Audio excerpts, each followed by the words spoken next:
Like, ugh, that ages me there. That was my gift to my father-in-law for Christmas was tickets to see Cheap Trick and Def Leppard. That's awesome. That's awesome. Did he I was like like, it? yeah, I said wigs required. He wasn't super pumped on that part, but it'll be fun. All right, we got 40 folks in the room, Stephanie, so we're ready to roll. Fantastic. Well, all right. Good morning, You just send it everybody. back to me when you get done. Oh. Whoops, somebody's got their phone off mute, but hello, good morning. Good to see everybody. We are going to have a very packed agenda today, so I am going to roll quickly through all of our sort of ministerial duties here, and we'll start with roll call. So if you are here, please let me know. Dawn. Here. Hi, Dawn. Good to see you. Yolanda. Kevin. Hi, good morning. I'm here. Great. And Yolanda, thank you. I heard you in the background there. Sam.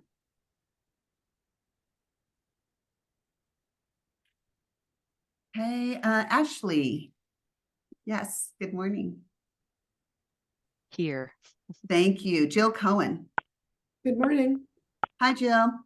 Michelle, I know you're here. Good morning. You're definitely here because you're presenting. Jessica. I said good morning to you earlier. Good morning. I knew you were here. Ida.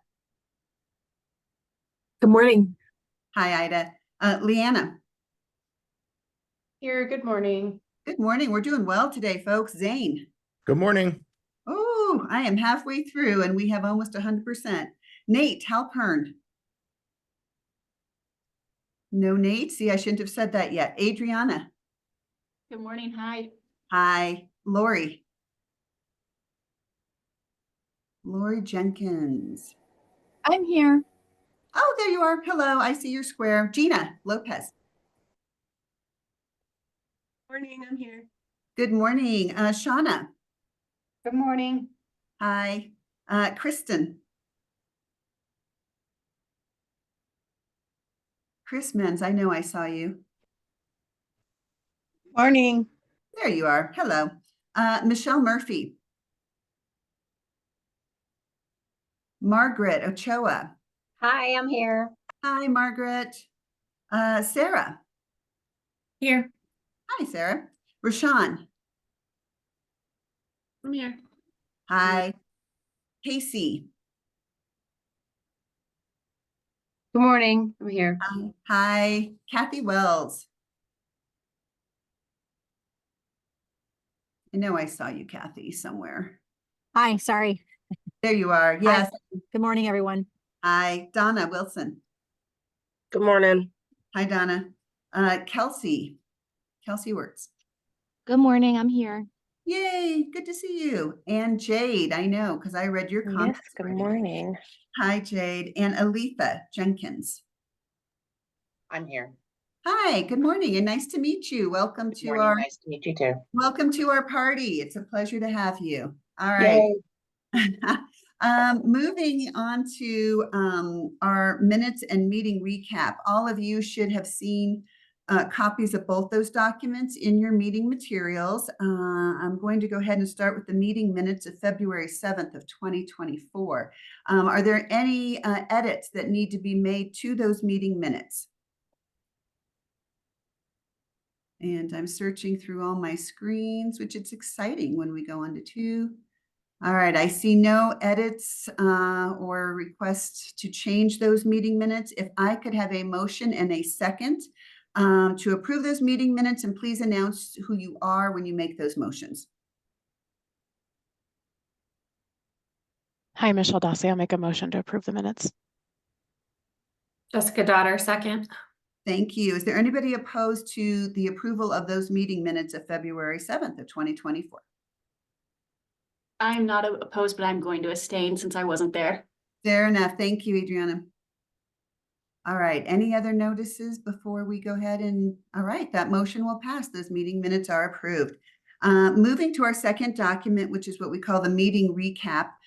Just as a brief reminder, this is the document that is really a fuller recitation of all the meeting activities that took place and is going to be a lot of the text that you see going into the final report.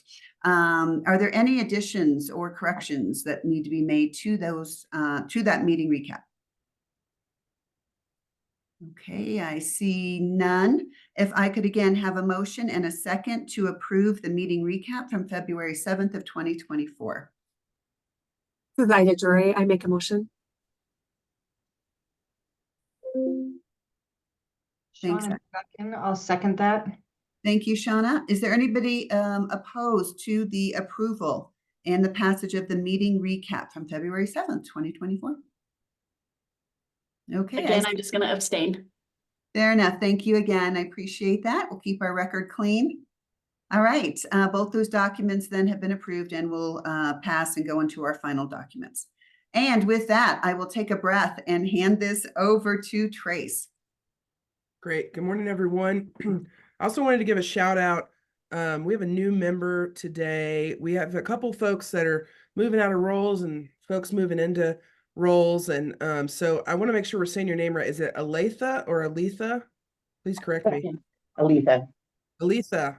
Aletha, welcome. Aletha is replacing Nikki on the task force from Mesa County, but Aletha would love to just a quick little intro of yourself so folks know who you are, and we're excited for you to be here and jump in with us. Great. Well, my name's Aletha Jenkins. I am from Mesa County. I have been in the role of an assessment supervisor for the past 7 years.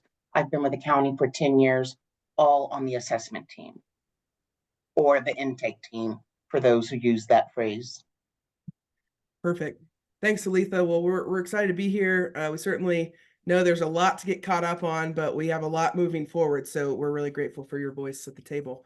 All right, so moving on to today's meeting, as you saw, we have a really stacked agenda. We have a number of presentations and conversation. We're starting off with one of our very own task force members, Michelle Dossie, and Brian will talk us through a little bit of that, but Michelle's kind of on the shorter side, and then we'll circle back to her in later meetings for continued conversation. And then we have 2 conversations with folks out of state where we'll actually have time to do some deeper conversations and deeper Q&A. And sorry that my light is all off. There we go. So I'm excited to jump into those things today. I wanted to. We have a lot of work to do, as you know, and so we did the math and we broke things up and we figured out what's going to take to get there. So we just really appreciate your continued partnership in this work. Each of those meetings that were in addition to the original meetings, we're pretty much doing what we did in 2023, where we're adding those second meetings. We just hadn't done that yet for 2024 because we didn't want to if we didn't need to, but it turns out we need to. So I want to share my screen and show y'all, make sure we're all on the same page. And then I'm going to talk about what those meetings are going to actually look like.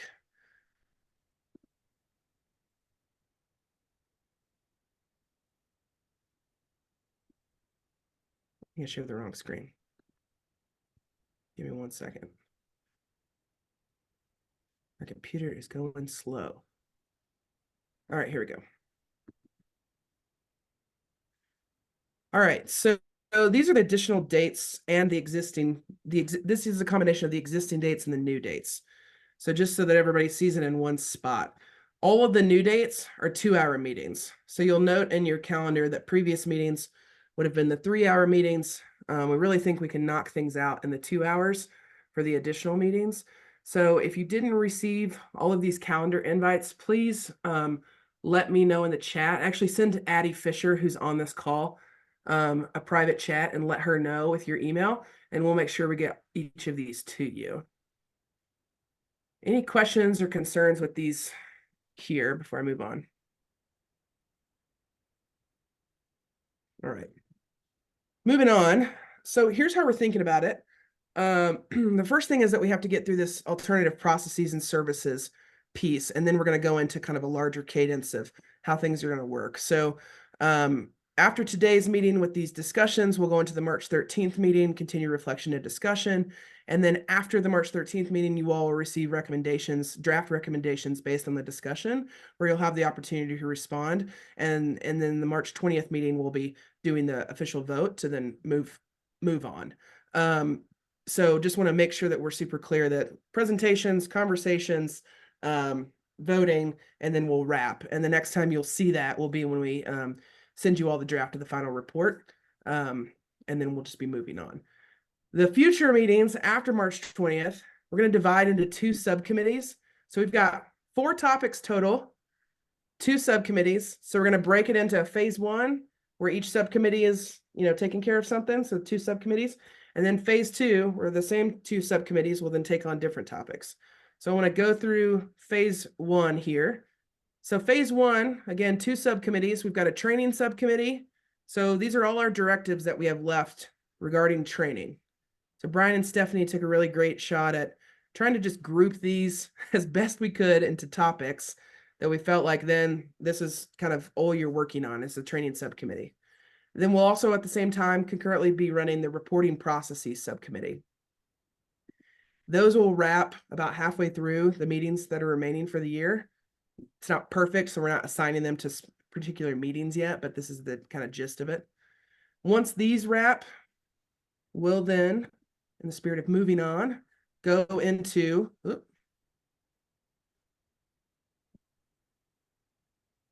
I think, Brian, something happened with the slides.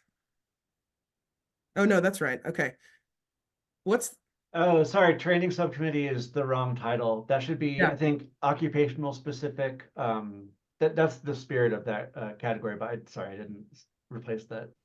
No, that's okay. Okay, so we'll get the correct language for that. But again, we'll have 2 additional subcommittees. One is a data subcommittee, and the other is this other name that Brian will drop into the chat in just a moment. I don't have off the top of my head, Brian, but it's the 4th topic. So then everybody will then again split into these 2, and we'll spend the remaining time and break these out into the meetings. And Trace, So just to explain, if I could just jump in on that top one that will say, Please. I don't know the exact name, occupational subcommittee, but what that is getting to are those on the task force with very specific occupations that are impacted by mandated reporting laws. And so many of you were involved in conversations, gosh, almost 17 months ago now. But for example, our members from, where I would say survivor communities, domestic violence, sexual assault, there's been a discussion about how mandated reporting impacts that group of individuals or professionals. There's also been a discussion that was raised by attorneys and how does mandated reporting impact them when they employ investigative people to their multidisciplinary team. So that is where this subcommittee is going very occupationally specific to those directives for very individual professions. So just to put a finer point on that. Appreciate that. Jessica, I see your hand up. Go ahead. Hi, Jessica Daughter with CDAC. I just had a question, and I might be jumping the gun. I'm wondering if when we get assigned to subcommittees, like I can already tell that I would probably be best serving on the data subcommittee for phase 1, but then I have, crossover with sex assault in phase 2. And I know a lot of us are kind of in those positions. Are we going to be allowed or available for us to kind of dual work? You're like, yes, Jessica, you can do double. Sure. Right. Okay. You can sign up for all of them, Jessica, if you'd like. Okay. No, I mean, the challenge is that the subcommittee meetings will be held at these regular meetings. Like we're not doing like we'll all come in the same room and then we'll break up into the 2 groups. So if they're the 2 that are running simultaneously, so like this first slide, these are running, or sorry, phase 1, training subcommittee and reporting processes committee, these are running at the same time. So you would have to be in one or the other. And then these, the new name and the data subcommittee, are running at the same time, and you have to be one or the other. Just for the purposes of like momentum, I think there might be opportunities to jump. I mean, I don't, I'm just speaking from a process perspective. It's typically helpful if like people just stay and then we build momentum and conversation. That said, if there's opportunities and we need to pull someone over for a particular conversation, I don't see any issue with that. So, I don't know, Stephanie, if you would say anything different, but. Yeah, I think that's right. And then Jessica, I think that, like you said, I can always do more work. I think that you're free to go look at those videos and subcommittees, and we can certainly find a way for members to connect. So let's just say you're working on the training subcommittee, and well, my slide is wrong, but anyway, and you're like, hey, I want to add some stuff to whatever the data committee is doing. We can absolutely get you in touch with those members, watch the videos. You can even sit in, like, so we can figure out ways to make sure you have your eyes on both. Yeah. Definitely not trying to exclude anyone from the work so much as like, we gotta go, y'all. Got places to be. Any other questions with this kind of format, and how we're thinking about this? Okay, great. All right, well, with that, let's get into today because we have a packed full agenda. So, Brian, I'm just going to keep the slides up and go to the next slide. Brian has done an incredible amount of work bringing folks together and connecting the dots, and we've got a couple of really great presentations today, and you also got a huge research packet from him as well that you should have read in the email. So I will go to the next slide, and Brian will invite you in to talk through it. Thank you. Don't call it huge traits. That's a scary word. It's pretty big. But with appendices, so it's more digestible. Yeah, thank you all. It's been really exciting digging into. I know that this area as a possible solution to problems that we've spent the last year and change addressing has been an item of excitement for the task force members. So I'm happy that we've got such a packed agenda today. So obviously the resource that I sent out previews and gives an overview of the topics that we'll be addressing today with examples, with speakers coming to talk about what those examples look like in practice, which I think will be hopefully very useful. So when we were looking at this concept of alternative processes and services, which is basically if there's sort of helping mandatory reporters make the decision and understand what the requirements are for making a report of child abuse and neglect, and understanding that if they have a concern about a family, a report might not be their only option to help that family. So we divided up that kind of concept of what do we do with those sort of like middle grounds where there might be uncertainty or might be multiple routes of options available for the mandatory reporter. We created these 3 different buckets to place these examples. So the resource that was sent out provides an overview and then gives some examples from different states. So the first of those buckets is decision tools.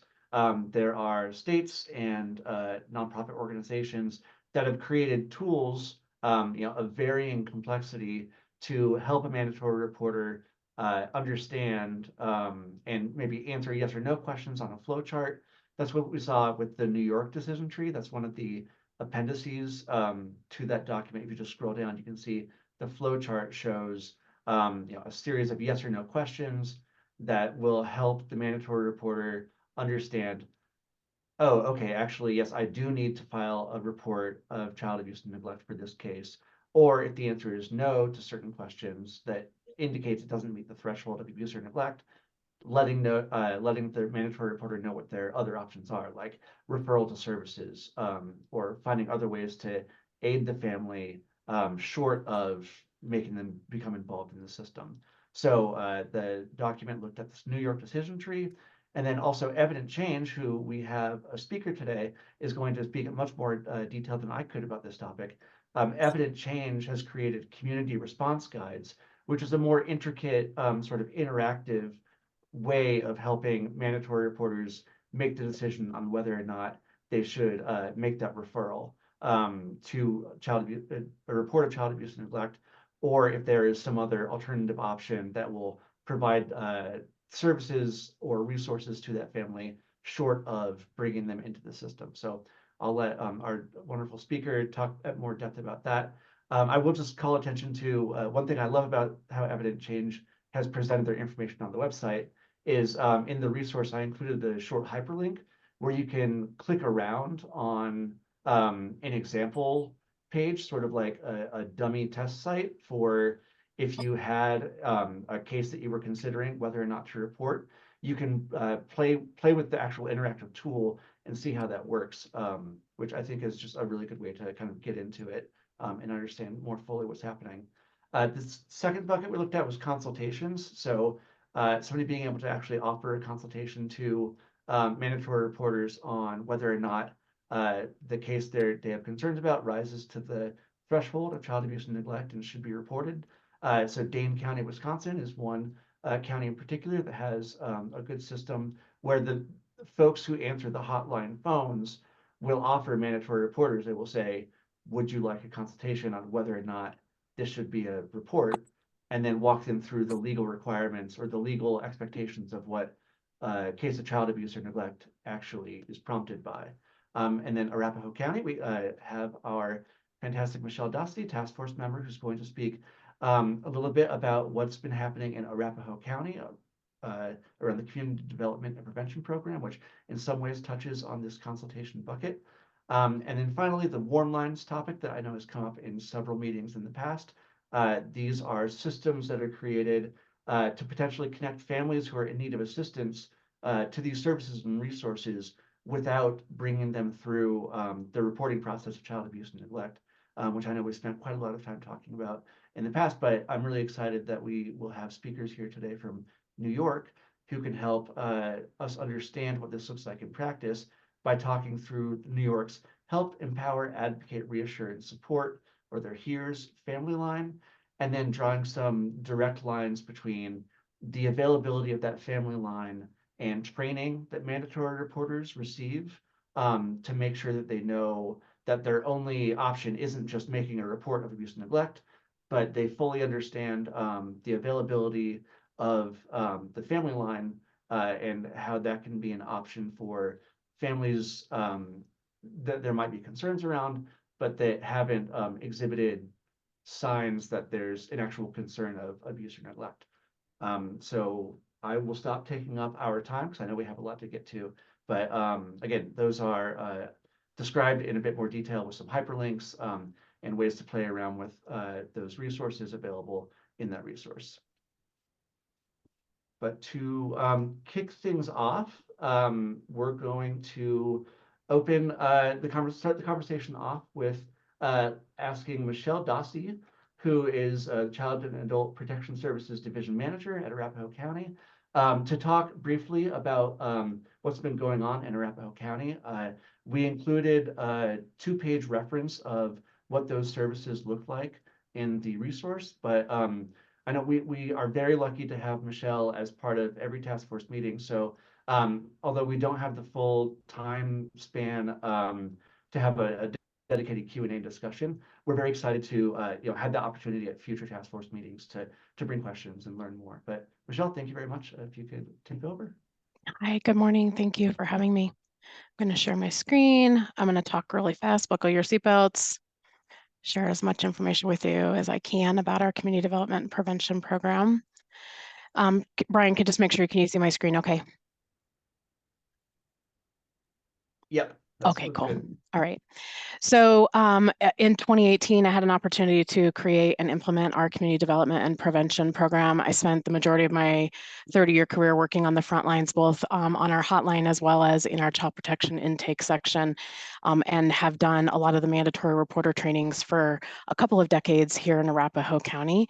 And so leveraging that information, really had an opportunity to think about how to support our community differently.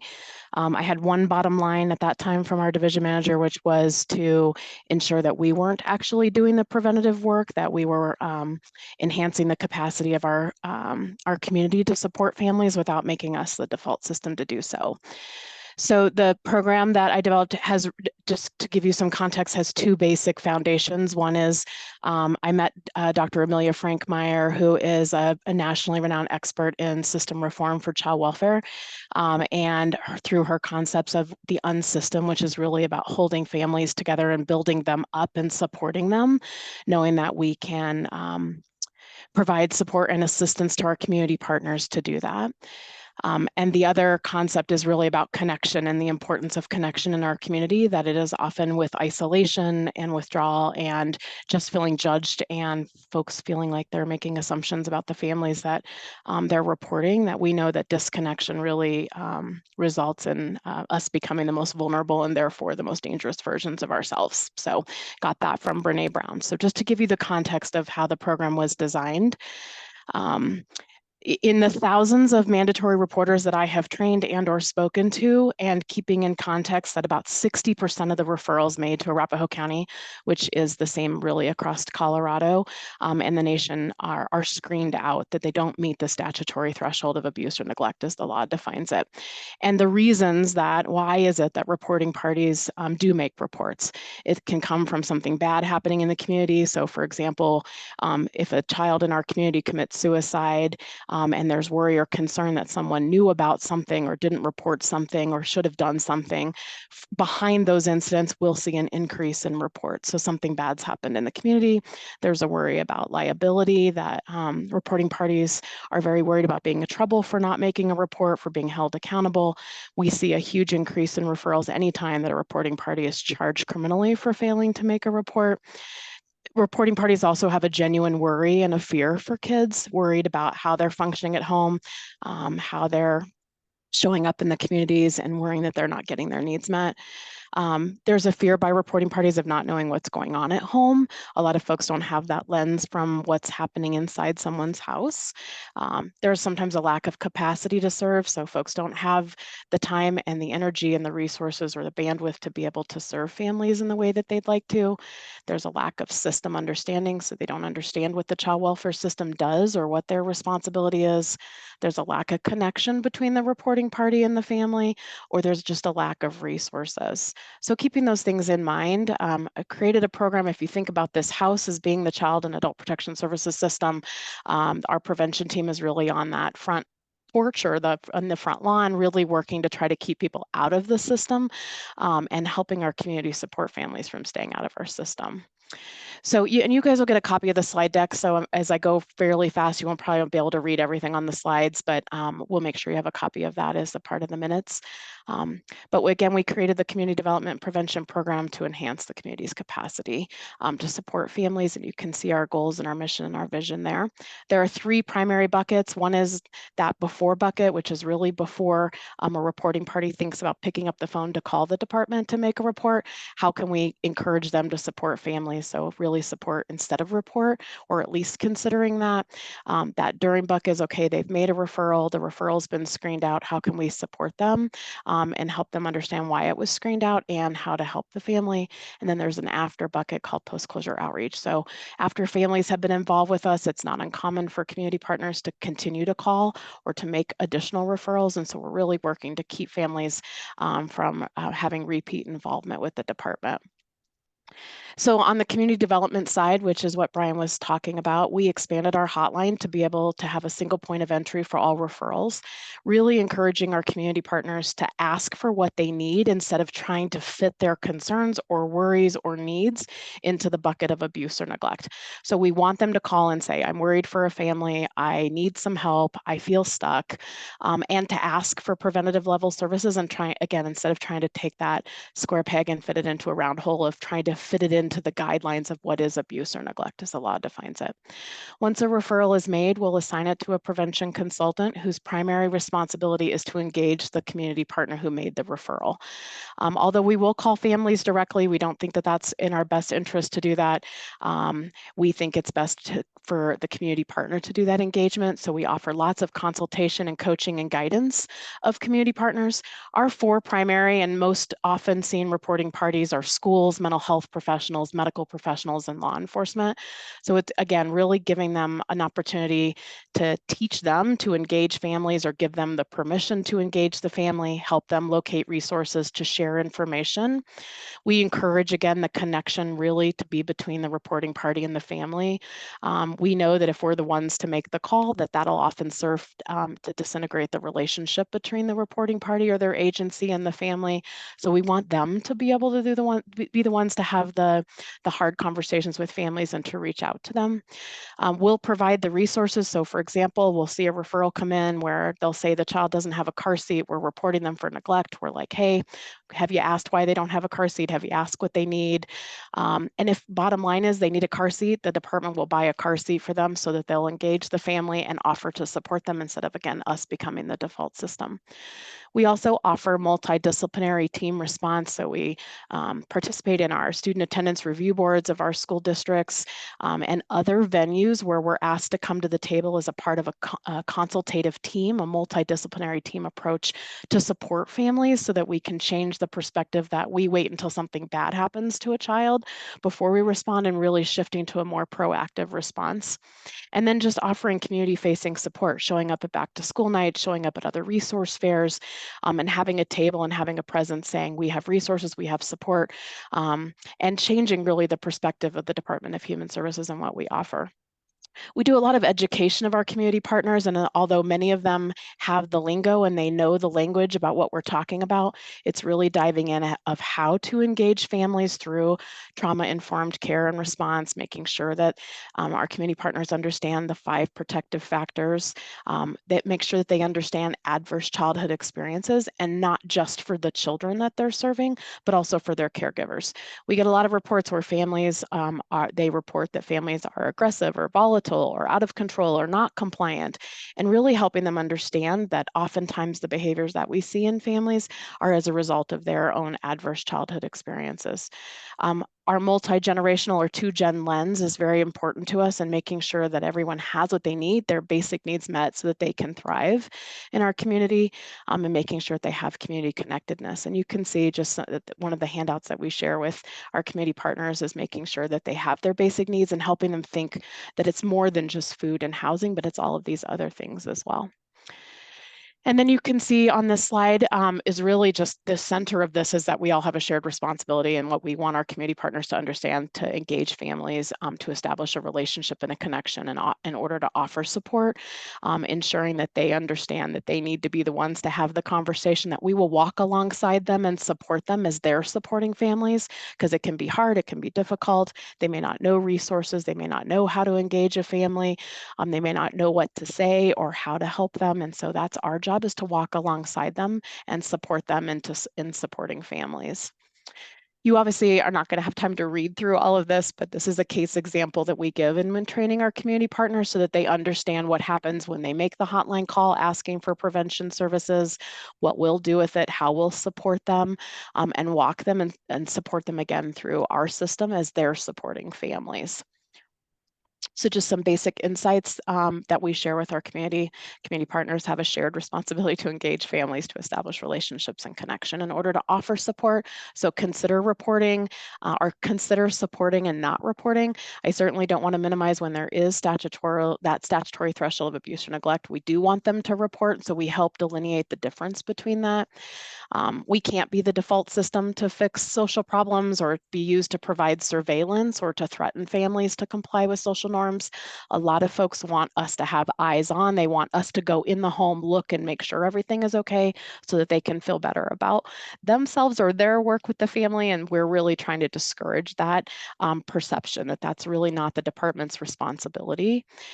Families have to be connected directly to resources, so helping support them, not just giving them a list of resources, but actually walking alongside them as they engage those resources. And then making sure those resources are not fraught with difficult referral processes and possible expectations and long wait lists, which many of our resources are. We have to ask families what they need and how we can help them instead of assuming that we know best. We know that they're the experts on themselves, not us, and that in order to protect them, we have to partner with them and not against them. And that consultation by our department must be offered to any community partner, any table, anywhere, anytime, when community partners are feeling stuck with complex situations. And that it's important for our community partners to have those conversations with families, because if we do it for them, like I said, it will disintegrate the relationship and the trust between them. So just some quick overview. We're in our 6th year. We've looked at 4.5 years worth of data. So we track families from 6 months on after their involvement with prevention. So you can see there at the top, so far since the program's inception, we've served almost 6,000 referrals that have been made. 63% of those, what we deem as successfully served. We don't have the bandwidth and the capacity to serve everybody. I have a very small team team of people doing this work. And so we have to prioritize those highest need referrals. But comparing those that were served, not served by the prevention program, to those that were served. So all those referrals that were screened out that didn't have community development prevention, and comparing those side by side with those that did, and continuing to look at them every 6 months. So some families from the inception of our program have had 60 months since our involvement, and some is just as little as 6 months. But you can see there the differences. In child protection is also wrapped in youth services. So these are kids who are deemed to be out of control or beyond control of their parent, delinquency involved, truancy court involved, things like that. And so we have 2 separate sections in our child protection divisions, youth services and child protection, which is why those are broken out. And what we do is we look and take all of the members in the household and we track through our data to see if there was a subsequent referral, a subsequent assessment, a subsequent permanency case opened, or if the children were subsequently removed, and comparing those side by side. So you can see that there is statistically a difference between them. Those that did receive the services seem to fare better when they have further involvement, to see if they have further involvement. We track other data, as you can see down there in the bottom. We also, this program is also mirrored for our adult protection system as well. And so we look at that information, just trying to gather as much as we can to see if this program is working. So with that, I will stop sharing my screen, and that's what I've got for you. And Michelle, thank you. I love that you're like, I'm talking at rapid speed, but you just packed a lot in there. We actually have 5 minutes because we're a little ahead of schedule. So I would love to entertain a couple of questions. I see Jill has one in the chat, so I'll just go ahead and ask that. Do you track how many prevention cases become voluntary cases where parents sign the agreement and the child may leave the home without court filing? So our prevention program does not serve those cases. Those are typically opened up to our department with formal child welfare involvement. So in order to access a voluntary placement agreement, they typically have come through our intake division and our permanency division to reach that threshold. So we don't serve kids who are voluntarily out of the home. These are families who are not at all involved in the child welfare system. Thanks for that. What other questions do we have, or comments, reactions, etc.? Can you review the entry point access again to prevention? So we proactively go out and train all of our community partners. So we make contact with our school districts, our medical and mental health professionals to offer this training, to talk with them about these concepts long before they pick up the phone, with the hope that when they do pick up the phone, that they call and ask for what they need. And we open our hotline. So our hotline in Arapahoe is open 24/7, 365. We do all of our own calls. And we offer the opportunity for them to call and ask for preventative level services. And so they can call and make a referral, ask for that. And then once that referral is made, it goes on into the prevention team to then get that support. Great. Jessica, then Rosham. Thank you. And thank you, Michelle. Super informative. Exciting to hear about. My questions kind of had to do with, and you might have covered it, of course, but it sounds like you're mostly doing outreach to essentially industries and professionals who would be mandatory reporters, to provide them education about access to the hotline. I would love to see if there's like a list of maybe people that get reached out to, and whether that extends beyond mandatory reporters or not. But the second question, I think, is easier, is what happens if somebody, from outside Arapahoe County calls, or are you able to take those calls, or do you have to screen out, or kind of how that process works? Because I imagine people hear about it and they go, oh, I'm definitely calling that, I want some guidance. So just curious about that, understanding that you have capacity and resources that, are limited. Yeah. Again, the program is very small. And so I targeted it at our top 4 mandatory reporting party types. So again, law enforcement, mental health, medical, and schools. The bulk of our work really is with schools. That is where the majority of our referrals come in. From time to time, we do have families who will call and ask directly for help. Sometimes schools will say, just call the department and ask for help if a family needs something. So we will certainly serve anyone who calls, but our primary focus is with mandatory reporters. And again, because they carry the bulk of the referrals. So we only serve families who live and reside within Arapahoe County jurisdictionally. That is who we have responsibility for. A lot of other counties do have prevention programs, and so we will shift them to other counties if they don't belong to us. Anytime that a call comes into our hotline, if it belongs to another county, we will generate a referral and get it to that other county. I think I answered all your questions, Jessica. Yeah, okay. Let's do one more, Roshan, and then if you could respond to Kathy via the chat, that'd be great because we'll have to. Yep. Next. Go ahead, Roshan. Thanks. I love the idea of not forcing people to know which line to call when they have just a concern, like I need help, who do I reach out to? And it feels like it might also require a certain kind of informed consent of some kind for the person calling, right? Because they might be thinking they're calling for help. And I guess I'm curious how you handle those moments or how you funnel people in so that they don't think they're calling for help and actually they hear something that then ends up. Yep. So I will tell you again, all transparency, people do call the hotline asking for prevention level services, and what they're reporting is actually child abuse or neglect as defined by law. So we educate them about that when, we train them about this program and what we offer. We certainly let them know at the time of the call that, if there's any concerns that are abuse or neglect related, that if it meets that statutory threshold, we're required by law to assign it. So sometimes people with the best intentions call and ask for prevention, and it does actually meet that threshold. If that answers your question, Roshan. And then any feedback or evaluation of relationships with targeted. We've had very positive feedback from our community partners that this has been effective and helpful. We offer just a direct line into the department also about if they have questions about how does the department function, or is there an assigned caseworker? I don't know who the caseworker is. Can you help me? Or I don't understand the way that your system is functioning. So we do offer that and have gotten a lot of positive feedback, Kathy, about that. And then how's the program funded? So we use our child welfare block funds to pay for this, as many counties do. We are not drawing down state prevention funding for a myriad of reasons for that, but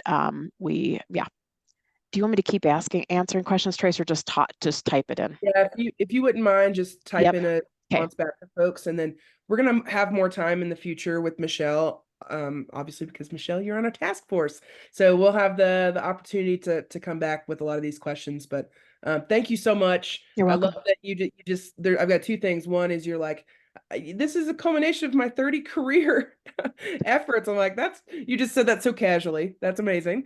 And then two, has anyone told you that you kind of remind them of Delilah, the radio host?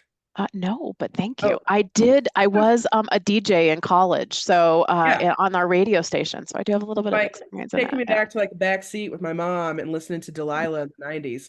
Thank you. So very, very soothing DJ voice. Thanks for the help. You're welcome. Right. Thanks. Really appreciate it. I'm gonna hand it back to Brian to introduce our first folks from out of state. Go ahead, Brian. Yeah, thank you for that, Michelle. Yeah, I'm very happy to now key up Emerson Ives, who is the Senior Program Specialist at Evident Change. Again, hopefully you've had a little bit of time to play around with some of Evident Change's Community Response Guide resources, but now we'll be able to learn a lot more about what that program looks like. Thank you, Emerson. Hello, thank you all for having me today. My name is Emerson. I have a PowerPoint that I would like to share, but I am not seeing the opportunity to share. You should be able to, at the bottom, if you just go to share screen, we've enabled. Oh, okay, cool. Yeah. Sorry, I was missing. No, you're good. You're good. Cool. There we go. Can everybody see my screen? Yep, you're good. That's good. Cool. Thank you all so much.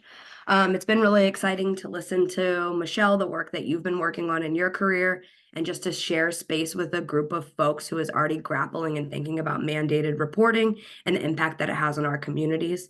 My name is Emerson. I'll tell you a little bit about myself, then I'll tell you about Evident Change, and then we'll talk about the Community Response Guide. So my name is Emerson, and like Michelle, I have kind of journeyed here through my career and personal experiences. And so prior to working for Evident Change, I worked in a urban area and also a rural area in child protection, one in Virginia, one in Wisconsin.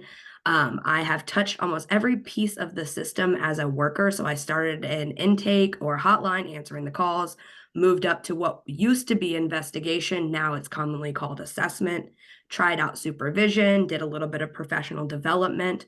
But I was always getting in trouble at work. The options that we had to support families didn't always fit. And so I was always being just a little too creative for the systems that I worked in. And so I was lucky to find Evident Change, which I'll tell you a little bit about in a minute. But that's where I really got into the idea of consulting and partnering with different jurisdictions to kind of figure out how we can make practice better for families. You will notice through my presentation that I'm really passionate about this work, and that is because my passion for this really stems from my own personal experiences. And so my first experience with child protection was a knock on the door when I was a child. And nothing happened because my family was one of those families that had high needs but never reached the level of child protection. And so we continued to function in a dysfunctional domestic violence, physical abuse, toxic relationships that we shared together.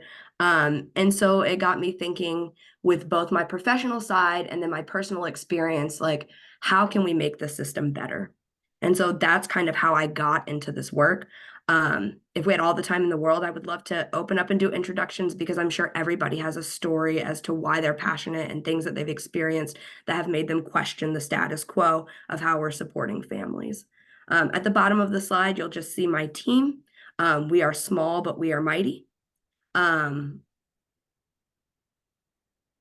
We work for a company called Evident Change. Evident Change is a social justice nonprofit organization. Basically, we use research and data to uncover, in partnership with communities, what their biggest struggles are. We work in the fields of child protection, adult protection, juvenile justice, education. And so we use data and research to kind of uncover what the biggest problems are for our communities. And then we partner with jurisdictions to come up with projects, tools to help folks make systems or practice better. And so what my agency is most known for is a body of work called structured decision-making. Structured decision-making is a decision support suite of tools that workers in 40 states in the United States and 8 countries outside of the United States use to make the decisions during their child welfare or adult protective services. And so, for example, we have a tool for hotline workers. Should this call be screened in? We have a tool for assessment workers. Can the child remain safely in the home? We have a tool for reunification. We have a risk tool. And so we have all different kinds of tools that we've developed in partnership with different folks across the country and globe in order to help folks make better decisions for really challenging, complicated decisions. And so you'll see on my screen, we have like 4 pillars that we keep in mind when we do all of our work. Our research is set up to where we can assess if our tools are accomplishing these 4 pillars. And so those pillars are equity, accuracy, consistency, and utility. So we want to help folks make accurate decisions. When given a group of folks, are folks making consistent decisions with our tools? Do at least 75% of the folks get to where we expect them to be? Utility, do folks find the tool useful? And last, equity. Is there a piece where we can design decision support tools that help counteract some of the bias that we all innately have in decision making, whether we are trying to shake that bias or not? It's always there. Our Rolodex of experiences play into how we make decisions, and we are but human. And so I won't have time to talk a lot about the research behind our work, but there's an economist named Daniel Kahneman, and he talks a lot about how the brain makes decisions. And so the whole idea of our work is introducing decision support tools that help folks make better decisions in addition to the professional or experiential knowledge they bring with them. I talked a little bit about where our work is in general, but in specific to the community response guide work, we started internationally. They had better prevention programs and lines when we first started this work back like 10 years ago. And so we started in 3 states in Australia and Singapore. We began to move into the United States and started next in Humboldt, California. All of these guides were pre-Emerson. Emerson came in at about the Humboldt. And these guides were child protection reporting guides. So they were decision support tools that did help mandated reporters determine if they should or should not call child protection. They were very binary, yes and no. And the more you get to know Emerson, binary is not the world that I exist in. And so I was able, with evident change, to kind of take my ideas and my passions forward to create and think about something different. And so we started with the new way of thinking about these guides in New Hampshire. New Hampshire is a universal reporting state, so everyone who has is 18 or older has to report. So that started bringing me into the idea of what if we had a guide for everyone, not just mandated reporters, but what if everyone had guidance? Because in New Hampshire, it's kind of messed up. Everyone has this guidance, but only professionals get mandated reporting training. And so the community had nothing. Okay, I'm getting off topic. I could talk about this stuff for hours and hours, so I might need to be reeled back in. But nonetheless, we started in Humboldt in the US, moved to New Hampshire with the new design. Then we picked up Ohio. We're about to start Oregon. And I just put out an invitation to statewide California for us to do some sort of cohort initiative because there are 58 counties in California, and it does not make sense for us to do this in a bunch of different counties. So we have quite a few areas in different stages of the process for the community response guide work. So what is a community response guide? A community response guide is a web-based decision support tool. It is also a phone application, so it can be reached by both. It uses help text or a threshold of definitions and examples to help operationalize the reporting law, and it helps guide professional reporters and concerned community members about if they need to report or not, or potentially use alternative methods of supporting families outside of the statutory system. The design of the tool is through a data-driven, community-based work group process. And so we come and we collaborate with folks, and I'll talk about the process of the project in just a minute, but the tool is created by you and your community. And so the law helps us with the threshold of what should be reported. But when we think about everything that isn't reported or doesn't meet that threshold, it really helps to use a community-driven process to determine what things we want extra help for and what folks we can leave alone because they have the safety and skills that they need. And so the project in and of itself becomes a community intervention. The tool is the tool, but there is so much more about the community response guide project that really brings it all together in a situated way, which I'll talk about in a minute. So this group probably doesn't need a whole lot of information on the problem. Michelle queued it up a little bit. That's probably what you all have been establishing is what is our problem landscape in Colorado. But Colorado isn't alone. Everywhere I go, it's pretty similar to the national average, where we are looking at screening rates and we're seeing that decision to call child protection. Only about half of what's getting called in is actually getting screened in. So folks don't know what they need to call, or they don't know any other options. The majority of reports right now do come from mandated reporters, so they're an important group to kind of focus on because they make the most amount of reports. So if you focus there, you have the most impact. General neglect tends to be the most common allegation reported, which a lot of folks outside of child protection don't have that. That's not what's going on in their mind through the training they've received or, their thoughts about it. Both over and under reporting are happening. And when you look at reporting, there is racial disproportionality and disparity that starts at the point of reporting. And so we talk a lot about this issue once we get down the continuum, like removal. But really, we are seeing inequitable decisions being made at reporting, and you can see that through screening data. Donna, I saw your hand up. Yeah, Donna had her hand up. Go ahead, Donna. It was an accident. I'm sorry. Oh, no worries. Okay, sorry, Emerson, go ahead. Okay, cool. So, and then of course, no matter who you are in the spectrum of your community, whether you're a child or a family, whether you're a reporter or whether you're a CPS, we are facing major challenges and dilemmas around the mandate to report. It's not working. And so that's what I talked a little bit about this. So this is the current process we see right now, where folks start with a concern, they take it through their own thought process, their own experiences, and then they make a decision, I'm going to report this or I'm not.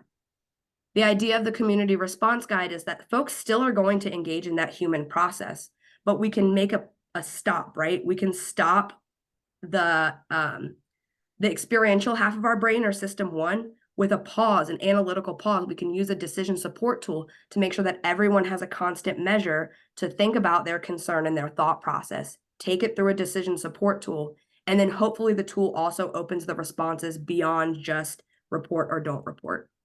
And so here you see a continuum of concerns. On the left-hand side, you see the family is safe, they're thriving, they have no needs.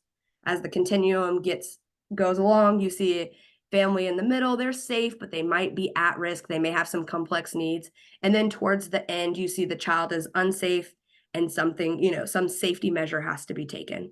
And so right now, what we're seeing is usually families who are on the left side, there's no intervention needed. We don't really need to worry about those families, but often those families are getting called into child protection too.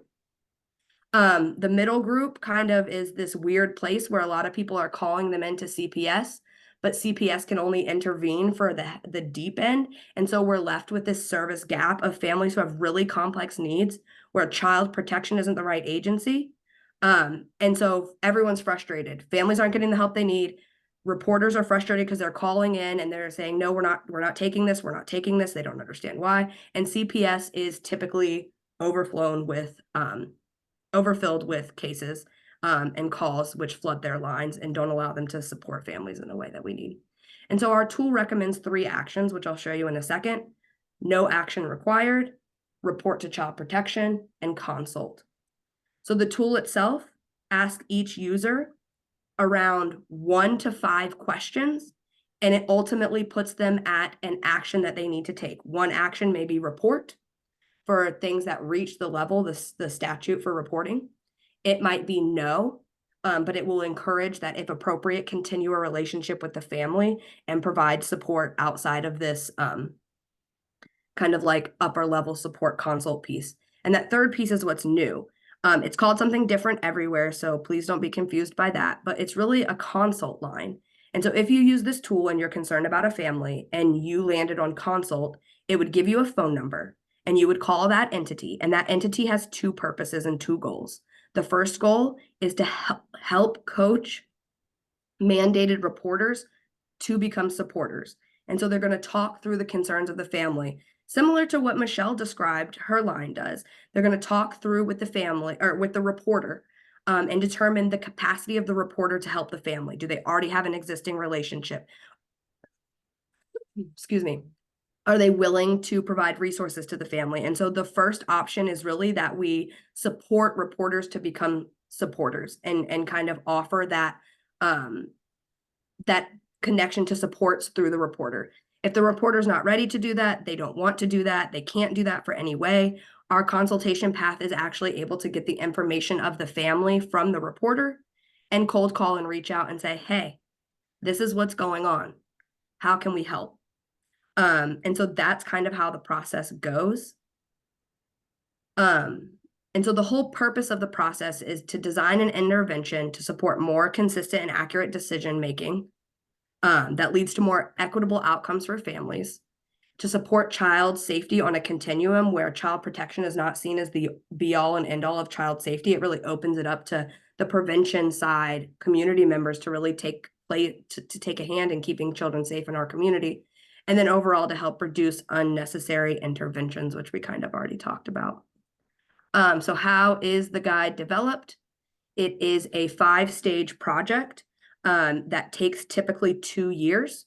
We start by creating a multidisciplinary team, or a team like you have right now. Like if Colorado was interested in working with Evident Change, I could see this group as being potentially that starting group. But we want to make sure we have a team inclusive of frequent reporters, of prevention partners, of child welfare, and those who bring lived experience voices. We then plan a discovery, which is called our learning phase, where I'll talk a little bit about those activities in a second. We learn as much as we can about the problem landscape, and we learn as much as we can to inform tool development, and then we work together to develop the tool. After the tool is developed, we send it off to our application team. They develop it in the web application, and we start working on implementation and change management. So what is our rollout strategy going to be? All of this is customizable. And then we bring with us the lessons learned from our other projects. So like this tool could also be a data collection tool. What data do we want it to collect? Who in our community do we want to use the guide? Just professionals or general public? So there's a lot of pieces that are customizable to your area. What does that consult look like? Is it an existing agency that's going to take on the task, or are we going to build one through an RFP? And so there's lots of different things we talk about when it comes to development. We stay by your side for implementation. And then overall, from the very beginning, we start with evaluation, we end with evaluation. And so we're measuring outcomes, we're testing the tool to make sure that it's performing how we want to. And so that's a typical process that you can expect. These are the typical activities that we do in the learning phase. So using the administrative data you have to kind of look at the screening rates, who's reporting, what are they reporting, who are they reporting on? We do a policy review and analysis. So what is the state statute and what are the different policies that are going around in Colorado about mandated reporting? We do a review and an analysis on that. We do some surveys with stakeholders and focus groups. We look at your prevention spectrum and see where there's gaps or how it will connect to the community response guide. And we also do a training review of all the mandated reporting training that is offered in your state. Some of the results that we have seen from implementation so far is that reporters and those that care about children or families can complete this tool with accuracy and consistency. So every time we make a tool, we engage in what's called inter-rater reliability testing, where we take it and we give a huge sample population the tool with some written vignettes, and then we give a huge population the vignettes with no tool. So you have a tool group and you have a no tool group. And it's meant to basically be a sample of your community of if folks are using the tool and if folks are doing practice as is. And we're able to look at how they answer those questions with the consistent vignettes. And so we are able to determine if people are making more accurate and consistent decisions with the tool. And so we've seen across sites that folks are making more accurate and consistent reporting decisions with the use of the tool. We've also been testing equity through that. And so we'll change demographics or indicators of demographics.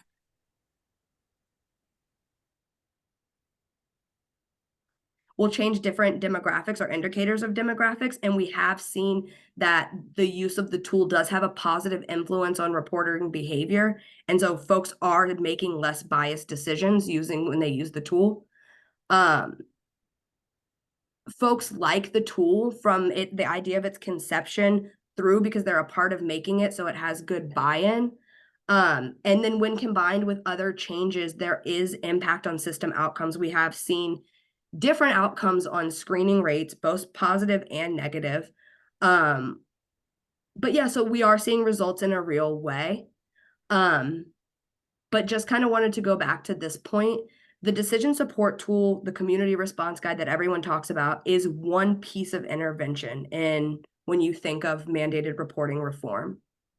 But the purpose of this project is to give you the community response guide tool, but make sure that we have it scaffolded amongst other interventions that are going to support the tool. And so the tool won't work unless it's embedded into the training that folks, they know about the tool, they know how to use it. It won't work if their policy is in like competition with what the community response guide is. So let me give you an example. When we did the IRR test, Brian, 1 second. How am I doing on time, Brian? You're doing fine, thank you. Okay, cool. When we were in New Hampshire and we did the inter-rater reliability, the IRR test, folks, when we took them through the questions and then we asked a couple questions at the end. So they did the tool, like they looked at the vignette, they answered the questions using the tool. And then after we said, okay, the tool told you to do this. Would you follow that? Those rates were not good. And so while we were able to, in theory, say that folks are going to use this tool more accurately and equitably, if they're not actually going to follow the guidance, that's a big problem. And so we had to come back to the drawing board and think about what in the culture of New Hampshire is causing this. And so it ended up taking quite a bit more work, but we ended up meeting with the Attorney General and taking him through our journey and having them review the tool And at the end, the Attorney General's office is going to release a memo, which can be used in policy to say, if someone in the state of New Hampshire uses this tool in good faith, then it counts as their mandate to report, no matter what the action is. The tool itself gives folks an opportunity at the end to print off. So like after you go through the questions, you can print it off and save it for your records. And so it's just, I'm excited about it. Folks are excited about it. Yeah, I think that's pretty much all I have to say, but I would love to take some questions. I don't know if folks are thinking about stuff.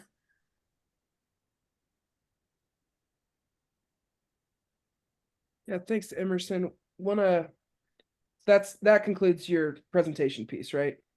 Yes, I also could bring up the thing that Brian was talking about if folks want to see it really quick. I have it queued if, I don't know how that works, if folks prefer question and answer, if they want to just see a quick.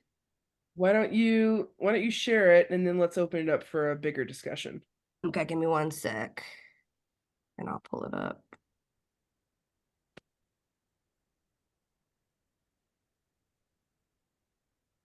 Okay, can folks see my screen?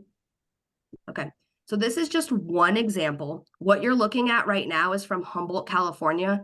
If you'll notice, it doesn't say CRG, which stands for Community Response Guide. It says CPRG because this was one of our first iterations. And so that stands for Child Protection Reporting Guide.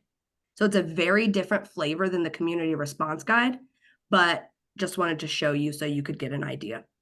It'll start with a purpose page.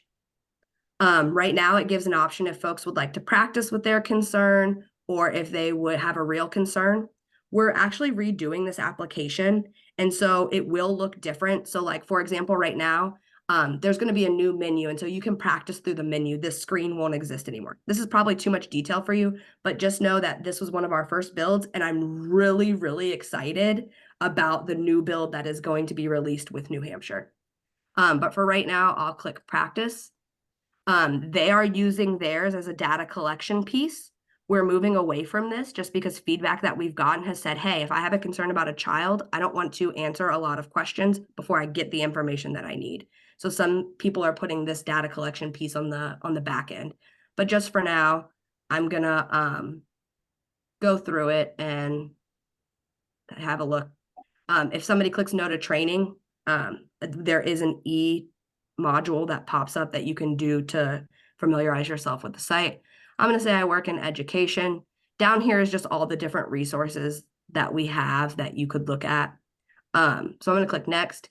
It's going to start with a way of describing your concern. This one, again, really meant for professionals. And so it says things like physical abuse. My guides tend to be more open. And so it would say, I have a concern about a child who has a physical injury or like something like that. Or under hygiene, it might say, I have a concern about clothing or hygiene. It doesn't use the word neglect because at this point, we really don't know if it's abuse or neglect. But I will click physical abuse just for get started. This one is a yes or no. And so the first question is going to say, does a child have a current injury? If I say, and this is based on California law, when I need to know a little bit more information, it will give me. So this says answer yes if and gives me some guidance. Answer no if and gives you some guidance. And so sometimes this guidance, that's what sets the threshold. And so this first question, does a child have an injury? It could be a child mentioning an injury, acting like they have an injury, showing signs of an injury, just an appearance of injury. And so I'll click yes. Now they're going to start to unpack that injury. And so was the injury non-accidental? Okay, based on a disclosure of the child, there's reason to believe that the parent intended to hurt the child. Then there is an example that can pop up of accidental versus non-accidental. So it just kind of helps provide some of that guidance. I'm going to say it was non-accidental. They need to know if it was serious in California. Let's just say yes. And then it comes to their recommendation screen. And so their recommendation is to report. They give instructions and then some information on how to make the report. And so for each screen, you all would customize what you want. For a consult, it would look the same. It would just say recommended to consult. It would give the phone number, and it may have some language like, with the information you provided, it is not likely that this family would receive the best support from child protection, please connect with this entity to help, kind of help dig into what supports might be best for the family or something. Obviously, it's not going to say that, but it would say something way more professional than that. But I digress. Yeah. I thought that was very professional. All right, is this the thank you for walking folks through that. Oh, Zane, I see your hand up. And then I want to just really open it up to folks. We've got Emerson's time for about 30 more minutes. And so we're really hoping that we can dig in. So go ahead, Zane. Thank you, Emerson. That was really helpful, and I kind of like where you guys went with that tool. I have two questions for you though, and they're very different questions. The first question I have is: have you worked with states where there is required training for mandatory reporters already, and how does that look when the training is mandated for mandatory reporters? In other words, who does the training? How do they make sure that people are getting trained? That kind of thing.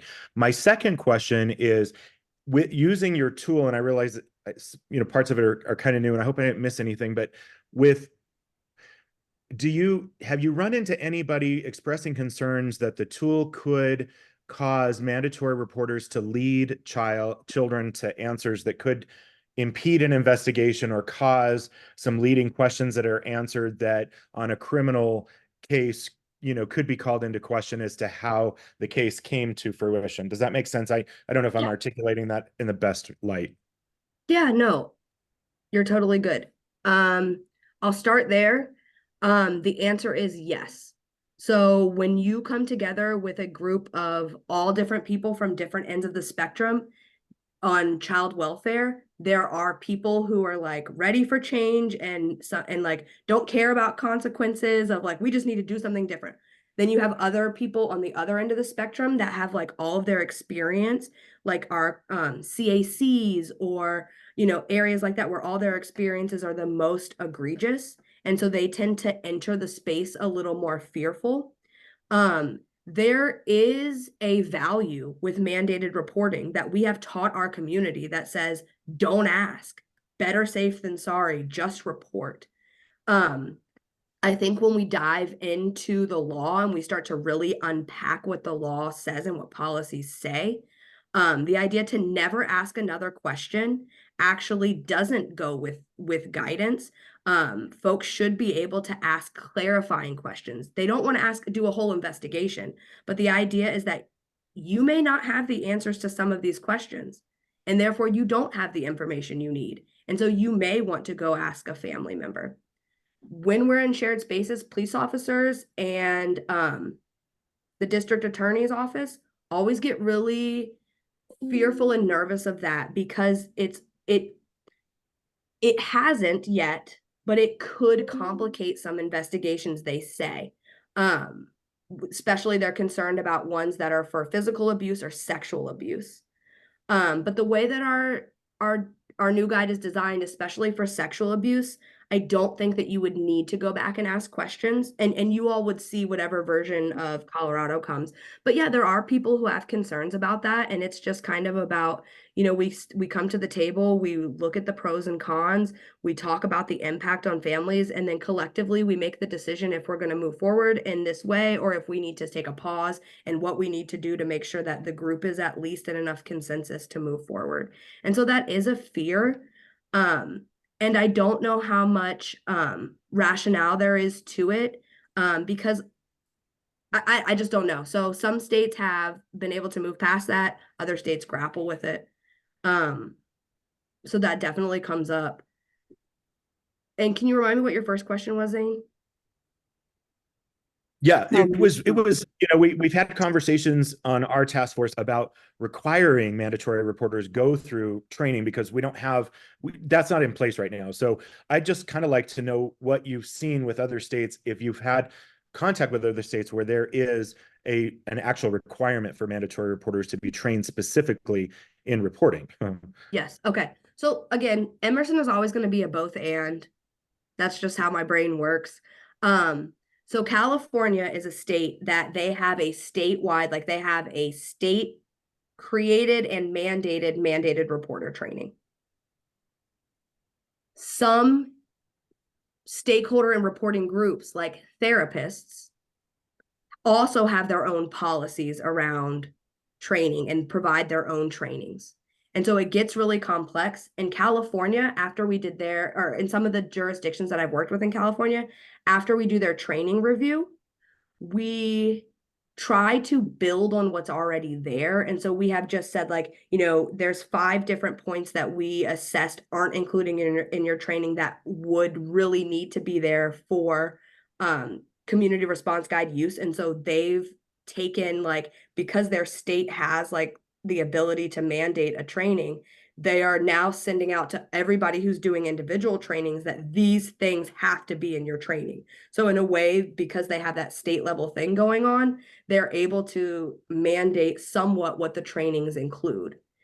Those people also have to go through their own individual one and the state one. And so some of the conversations are about how confusing is it when reporters have too inconsistent information, or if this is the way that the state goes, can we start working with folks to rewrite their policies? And so some of the smaller organizations have started to rewrite their policies to include the community response guide use.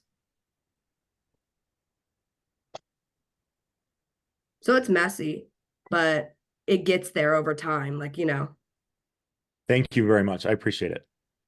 Perfect. And then I was just going to say too, I think it'll be helpful for folks to introduce, their role or who they're representing on this task force. Just Emerson, we've got such a wide swath of expertise and experiences here, so it might be helpful for context too. I'll go with the raised hand, and then if folks in the chat want to come off too, we'll start with Jessica. Go ahead.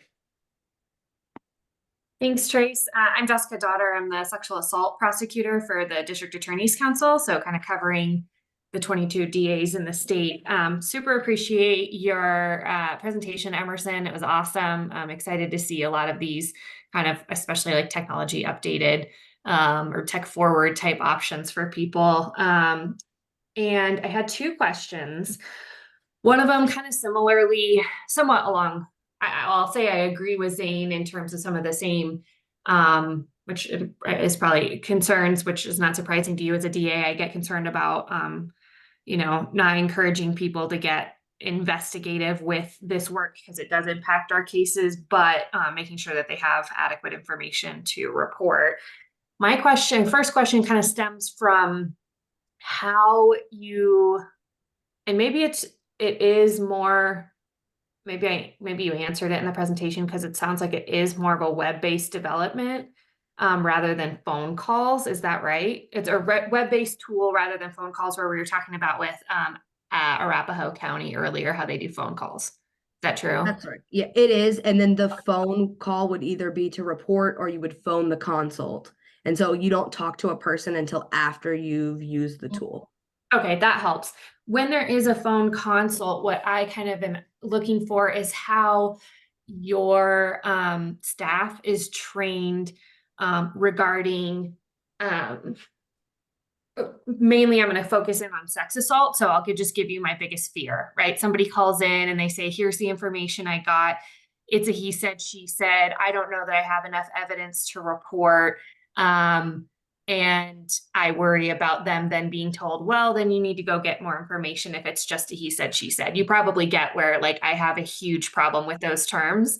And I'm kind of looking for how you cover and make sure that people are trained on some of the sexual assault myths. They didn't have any injuries, so they probably, is not reasonable cause to know or suspect, those sort of things. Second question is just whether you have, and this is kind of a tough one, but whether you have had any experiences or whether there are concerns with and how you deal with potentially liability, right? If there's a consult and they say you don't need to report, and then somebody down the road says actually you needed to report, and the reporter goes, well, I talked to Evident Change and they told me I didn't need to, kind of, if you've had to deal with that instance or how you deal with it, because I think it's an important, aspect with our reporters having fears about making decisions based on consults, and then some, a DA coming in later and going, well, you should have, if that makes sense. Yeah, I'll start with your first question. You guys, just so you know, sometimes I my brain. And so if you ask 2 questions, I might forget the first one by the time. So just stick with me. So the sexual assault one.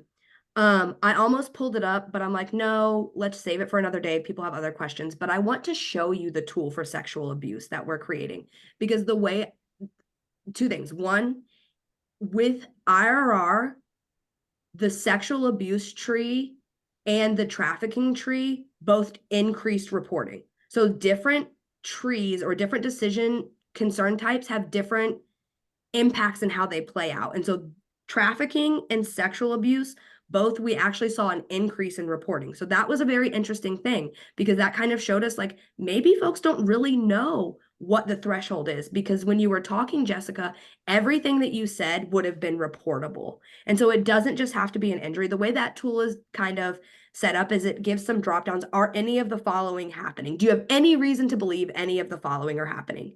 And any disclosure to someone else, like he said, she said, all of that is actually still going to child protection. Folks are really nervous about sexual abuse in our community. And so when we design the tool, it often gets designed to be more conservative than some of the other trees for like neglect. And so the first question is, are any of these happening? And then the second question starts to get at, we know what child protection will screen in.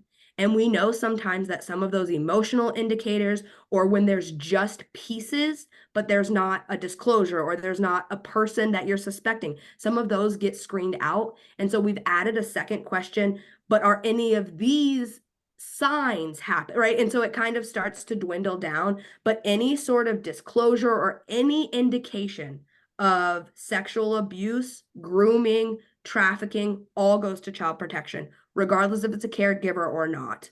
And so I think once you saw the tool, like if you see the tool, it might be like, okay, because that one question, normally for the sexual abuse tree, it's one question and you have your answer to where you're going. And so the consult for that is really built to capture those families that we might need more. Like it's almost like a safety net a little bit. So some folks see that consult piece as like the way that their buy-in for the project is they really feel like families are going to get the help they need. And then other folks see it as a safety net. And I've come to be like, whichever way, we're still getting kind of in the direction we want to go. But if you think about now, if a call for sexual abuse is being called in Colorado, I don't know if it would be screened in if you just said, my son got caught at daycare touching a peer and he's having trouble sleeping at night. Like, I don't think that would be a screen in Colorado. However, if you have those factors, they could be signs of sexual abuse. So let's send it to the consult. And so that's how that one goes. Would love to look through the tool with you. And this works best when everybody is at the table. And so when we create, we try to make sure we have county council, DAs, folks from the Child Advocacy Center, but also prevention folks and families to kind of keep us in check, right? Because sometimes if you didn't grow up with domestic violence, it can seem so like, oh my God, but we function. So there was some safety at some points, and so it's not as black and white, but good question. And then did I answer your other one or not yet? You definitely answered the first one, and I appreciate that. And just to be super clear, right? Like I worry, like I have law enforcement who come to me and say, "Oh, this is he said, she said," and I'm like, "No," So I just always am looking for like how we protect for that, and maybe that this tool could be actually a better way. It sounds like, in ensuring that people are reporting when they should. The second question was whether you've ever had instances, where people that you could speak about, where people have, called for a consult. Or gone through the tool, maybe they were told to consult and then they didn't report, and then some DA found out about it later and said, well, why didn't you report? And they said, well, I did this tool and it told me I didn't need to. Is there ever like liability, I guess, that you're concerned about there with being kind of the intermediary between a mandatory reporter and the report? Yes, and I worry about it. It's never happened yet. Knock on wood. But we know that anytime a child death or egregious child abuse happens, we go down we just respond the same way every time we start to kind of look and see like who can we say was responsible for this. And so I have seen this happen lots of times unrelated to the community response guide in our other work, because we do design all of the tools that child protection. There's really two big actors. There's a company called Action and there's a company called Evident Change. And I don't know what decision support tools you all use or if you do, but we have come into that where you've had some really high profile death cases. In fact, I don't know if anyone watched the Gabriel Hernandez Netflix documentary. It was about a county in LA. They use our decision support tools. And so we were kind of under the fire. There was a couple reporters who were, coming, asking questions. We try to be as transparent as we can. And so we are very confident that our tool performs well. When it needs to be reported, it's getting reported. Where we continue to work and where I find we could make our tools stronger are really deciding who gets what support if they're not being reported. So when you look at our accuracy and consistency, folks are, if it needs to be reported, if we're saying, it needs to be reported, folks are getting that right. Which sometimes then on the other side causes some issues with folks who were wanting it to be more of a liberal tool. Kind of like me. I was like, what? Like, that's the results. The results are we're helping people make better reports, but that's my own bias with the what I bring to the table. But so it just kind of, so yes, I'm nervous of it. It hasn't happened with this tool. One thing is that we don't run the entity, the consult. So the consult is going to be local to you all. So it's going to be a local agency. Evident change comes in. We do a review of your law and we help you to build the tool to make sure it's in line with your law. And then, so for that, we feel pretty good about that. We've done that so many different times that we feel really confident in our assessment of it. Yeah. Thanks for that, Emerson. Chris, and then Kathy. Hi, Emerson. Thank you so much for sharing all of this. I'm a licensed clinical social worker that works in mental health, was in the school districts and now just in private practice, but work a lot with youth and judicial. Fortunately, I haven't had to do a lot of reporting outside the school district, which is interesting. One of the things that I bring to the table is all the bias of reporting here, because we don't want to report because we know your parents or that type of attitude. So I really like this tool in the sense that it seemingly takes out that middleman of like, I'm just going to report because this is my suspicion or whatnot. I, again, focus a lot on the mental health piece of it. And so I guess, as you mentioned down the screening tools for like sexual abuse or trafficking or physical abuse, I'm going to ask, is there a mental health aspect to this as well, that the emotional well-being of a child? And also, is this tailored to like a 1-800 number where all the schools, all like it's posted in a grocery store, anybody can report if they suspect, or is it? And what I gather is, again, it's not for, it's suspected child abuse. It criteria is based on the law, and then it goes to your local entity or whomever it's going to, that next live person or 2 calls. So it's not an investigation tool. It's just an assessment to wear down how our law reads and interpret it. Is that correct? That's right. It's basically, it's a tool that operationalizes the law in a community way that's built with consensus. And so, yes, you are right. Your teams, should you choose to go forward with the community response guide, it will be up to you how it's used and how it's marketed. And so, yes, there could be a time and day when it is hanging in a library and anyone in your community could call and use it. It could also be reserved just for professionals. There's pros and cons to whichever way you go. So there's that piece. I want to talk a little bit about the first piece you talked about. The liability, and please let me know if I'm not getting your question right. We have decision support tool trees, right? Every area I've worked with, for the most part, they have similar, some give and take. Like not everywhere has educational neglect, right? California doesn't take educational neglect at all, but some other states do. And so there's anywhere from like 14 to 17 different concern types. You asked specifically about mental health. There is so there's 2 trees designed specifically for mental health, and then the concept of mental health has to be sprinkled through the rest of them, right? And so for mental health, we have 1 concern category that is child is not receiving medical mental health care. or is a danger to themselves or others. And so there's that one. And then there's one about the caregiver. So your law specifically doesn't, I mean, I don't know about Colorado law, let me not say it, but in general, the law typically doesn't categorize a caregiver's mental health or a caregiver's substance use as abuse or neglect, right? Because it's looking for the impact. So you have physical abuse because of drug use or neglect because of drug use. But because how the community thinks about these concepts, we also designed a tree for caregiver mental health concern and caregiver substance use. And so those are the ones that specifically get at it. Some others have it sprinkled in just because we use examples. And so we like to make the examples realistic. So you may see an example where in the lack of supervision or concern about supervision, you may see an example where a mom is using drugs to the point where she's incapacitated and can't take care of the children. So it's kind of sprinkled throughout, but then there's also specific trees. If your concern was about a kiddo who is supposed to get regular mental health treatment, but they're not getting treated, or they're all of the tools start with a threshold.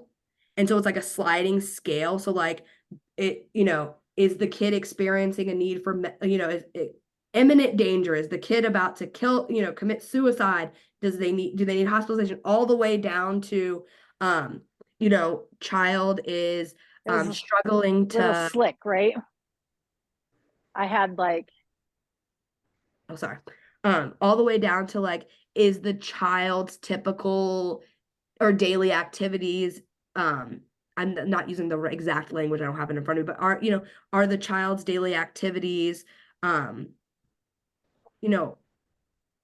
the mental health basically, sorry, I'm like, with words. But yeah, No, I is gather the what you're mental health, saying. is the Is child's mental there- health condition causing an issue or a challenge for their daily functioning or schooling? Correct. Or it's a spectrum. And then we use sorting questions to determine, like, once you've set the precedent of the threshold, then we use sorting questions to determine, is this report or consult? Is this consult or no report?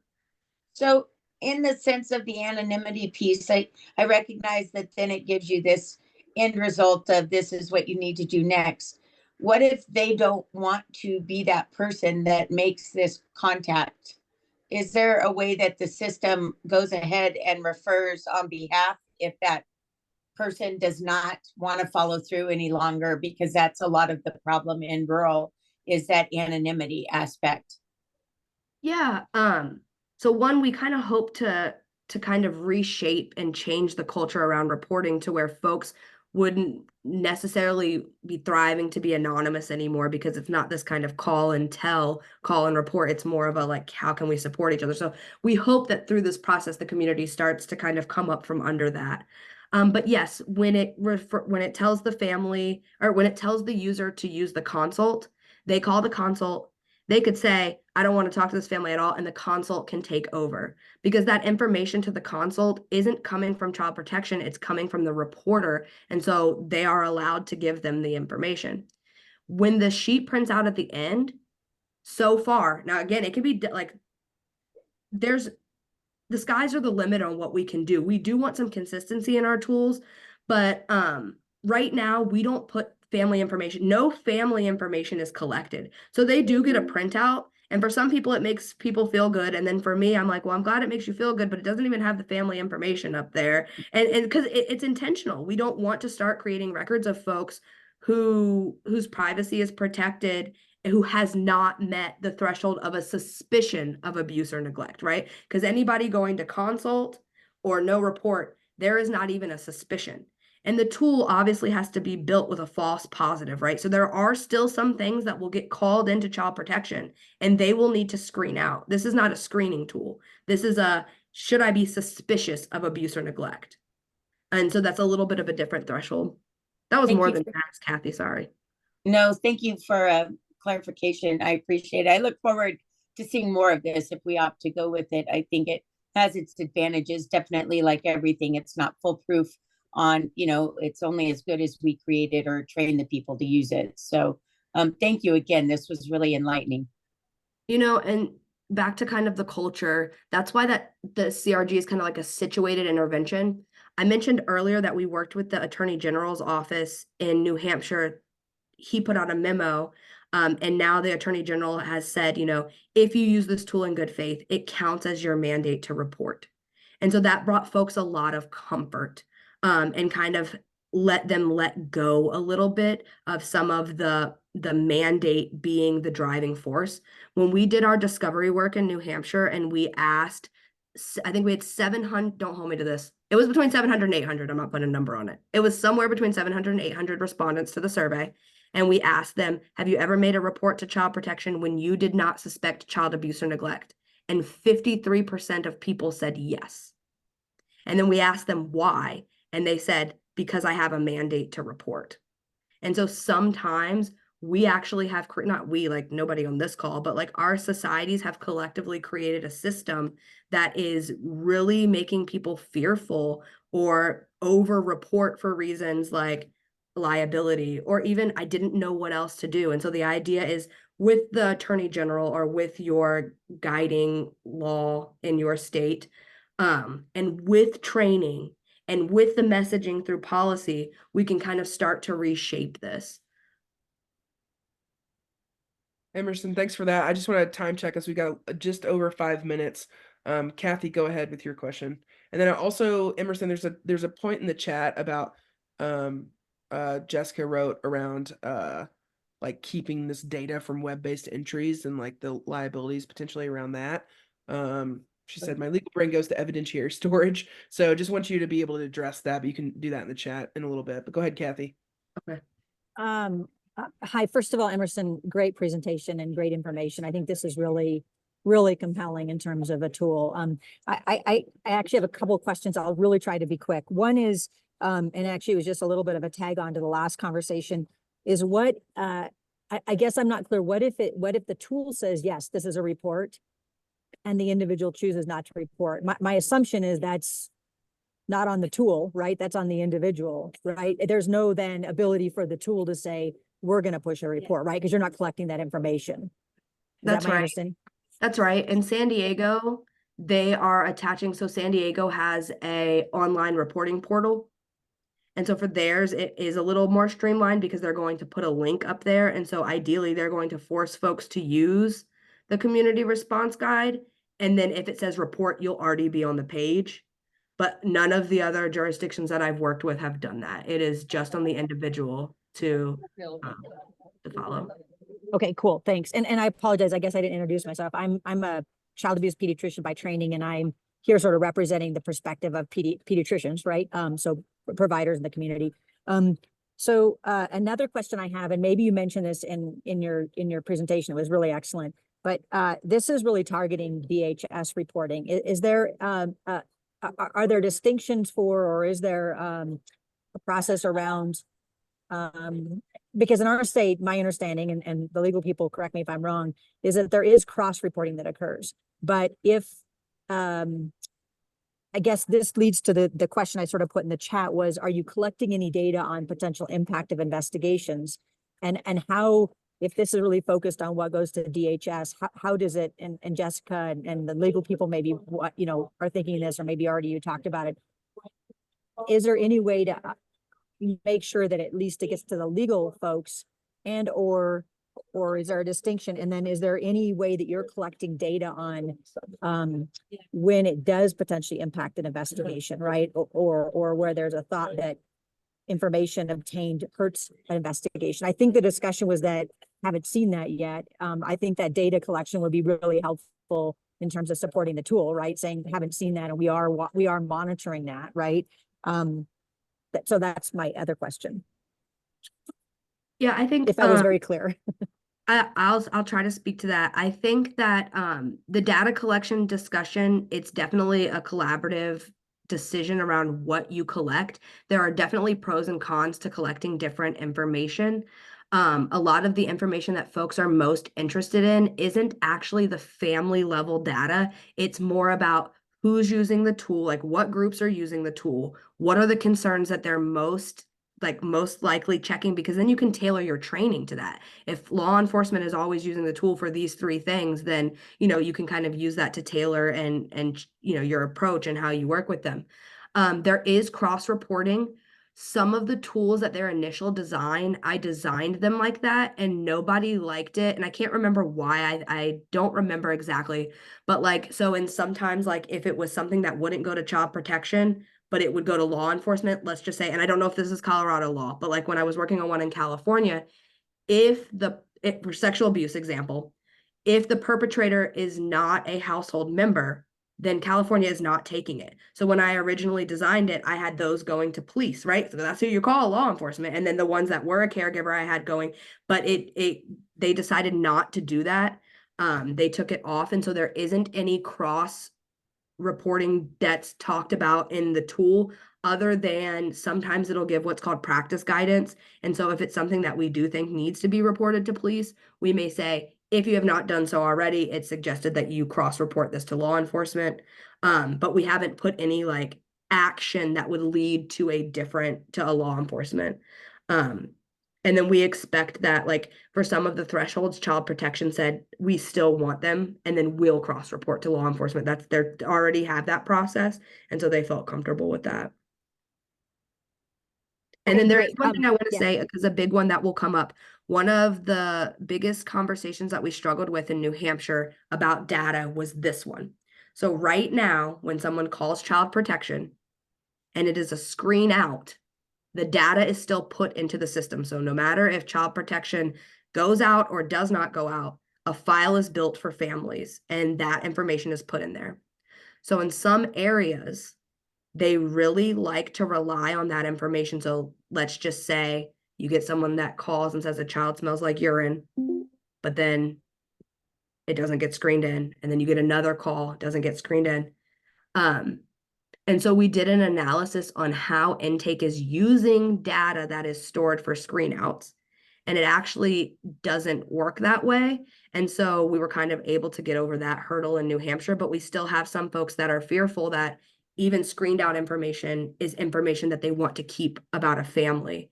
But the consensus of the group was that that felt like more policing families. Like, you don't want families to have records if they're unnecessary. And then the other piece is kind of like, just because something gets screened out, it doesn't necessarily build to some report. So just because you have 10 screen outs doesn't necessarily mean that there's something under there. You could just have 10 times that someone called and this family does not reach the level of child protection. And so that piece causes a lot of back and forth, but that's the main data piece, because you would lose the data for screen outs if people aren't calling child protection and they're calling the consult. Emerson, So that's an interesting challenge here. Yeah, I'm gonna jump in. We're on a super tight timeline with the groups. I don't want to cut you off, because clearly there's a lot of interest, and I think people are really excited to kind of dig into the nuances. So I want to just ask two things. One, if you have a couple extra minutes, can you go through the chat and answer any questions that way? And then two, obviously we have your information, and Brian we can bug you as questions surface, and I anticipate this is not our last time engaging with you. So just want to thank you for a really robust presentation discussion. Really super helpful, and I'm just seeing a lot of gratitude in the chat too. So just want to make sure you're reading that. So with that, we have our folks from New York coming on, and Brian had messaged you.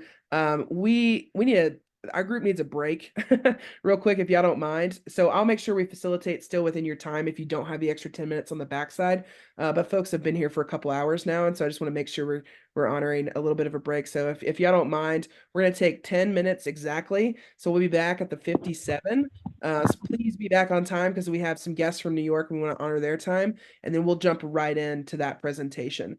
But I want to make sure you all get a little bit of a bathroom break if you need it, and some water. So again, thanks, Emerson. Really, really excellent conversation. So I really appreciate that. And we'll talk more soon.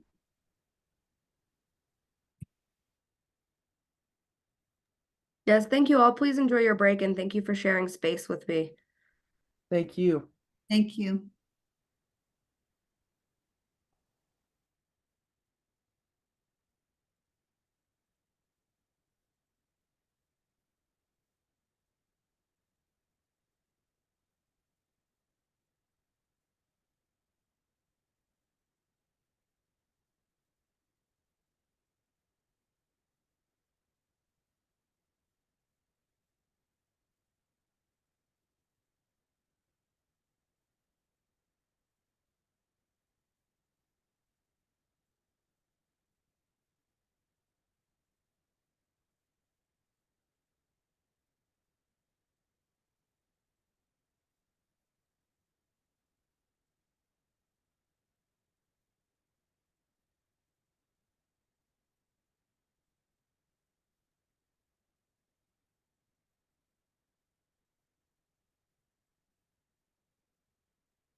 All right, y'all, we're gonna bring it on back.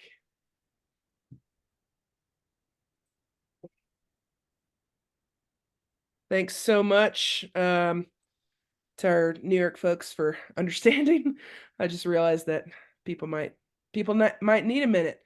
All right, so like I said, we're gonna hop back in, and Brian, I'm gonna hand it over to you to do some context and introductions. Yeah, thank you. So again, as you all have been able to read a little bit about New York's Here's Family Line program in the resource that was sent ahead of time, we're very lucky to have two folks from New York to come speak more about what that program looks like.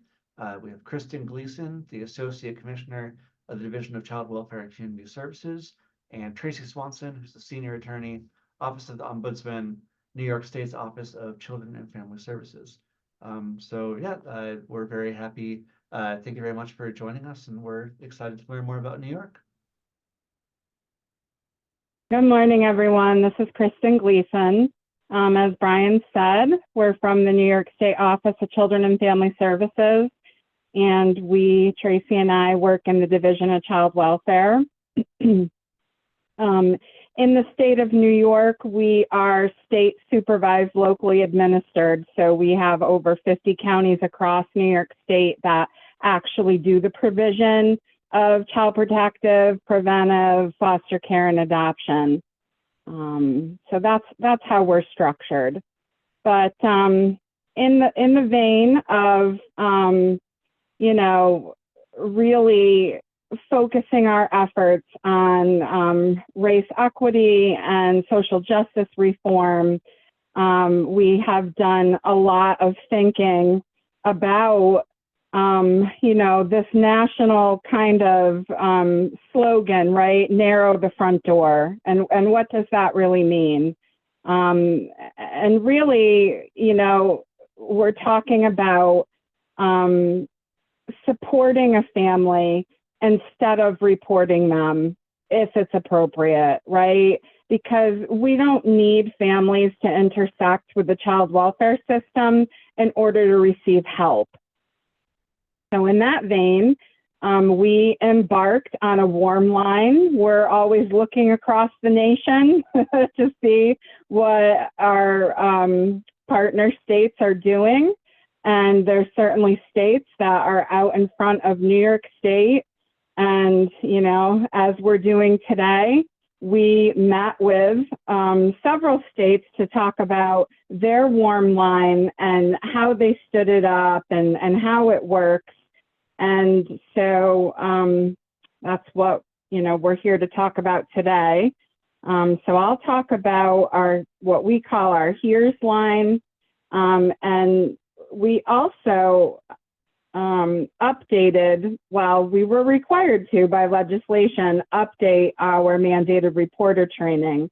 And Tracy, my colleague Tracy, is quite well versed in that. So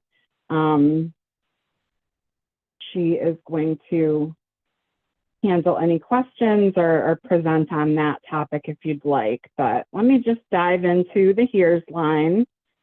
So I need to grab my notes because I can never remember the acronym, what the acronym stands for. We here in New York State love our acronyms. So HERE stands for help, empower, advocate, reassure, and support. And it's our family support line here at the Office of Children and Family Services.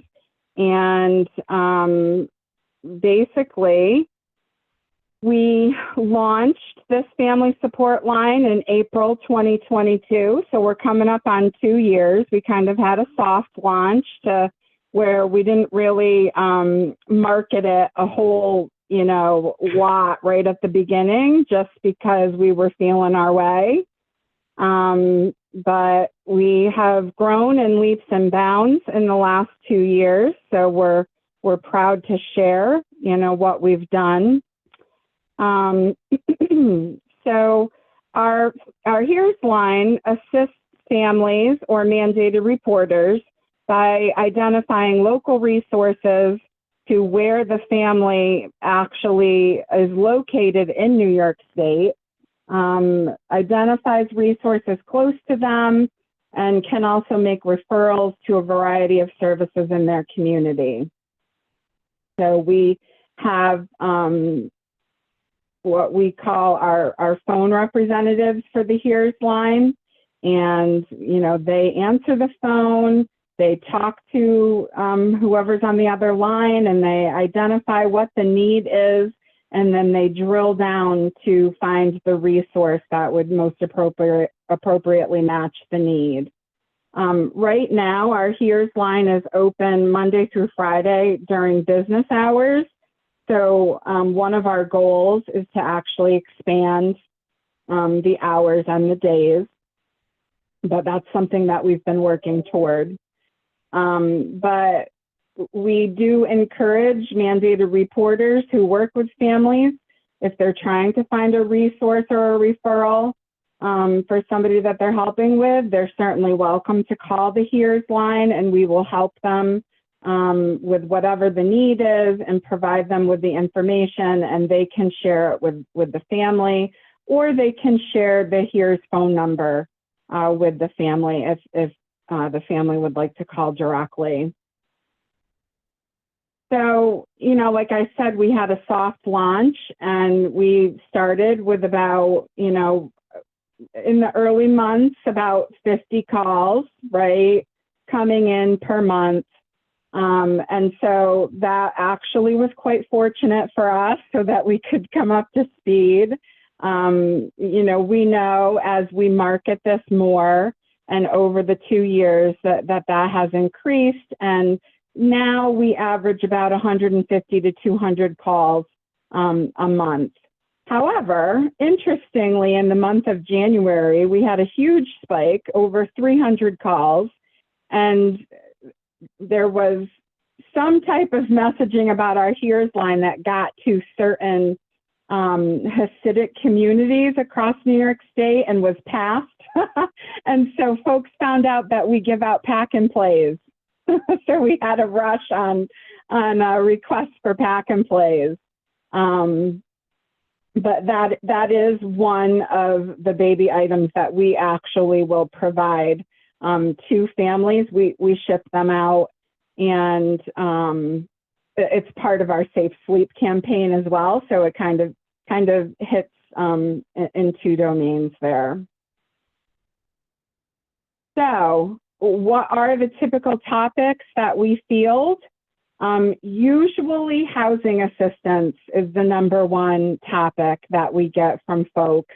I don't know how it is in your state, but in New York State, and particularly in New York City, you know, we are constantly developing and creating more housing for folks and trying to run as fast as we can to keep up with the need. So folks are always looking for housing assistance. We talked about pack and yeah. Sorry to jump in. I just wanted to make sure that do you have slides that you're wanting to present, or are you reading from something that folks could look at? If not, that's okay. I just wanted to make sure that we weren't missing them, and if you were trying to share them. Oh, no. Is there something on my screen? No. I just didn't know if you had slides. Yeah. Well, you know, we have materials, and we presented to a smaller group, and we had a PowerPoint, but we're still in the process of getting that approved by our legal department. Okay. So I thought for this public meeting, we should probably just talk. Totally understand. Yeah. And then I just had some folks asking me, so we can send those materials once they are approved on your end to task force members. I just wanted to make sure they were aware that we'll follow up with sort of the material piece. So sorry to interrupt. Please keep going. Oh, no, that's okay. Thank you. So housing assistance, and then, you know, baby gear, right? Such as pack and play, car seats. We'll actually have hospitals calling to get resource information, how to connect families with a car seat, you know, when they've had a newborn.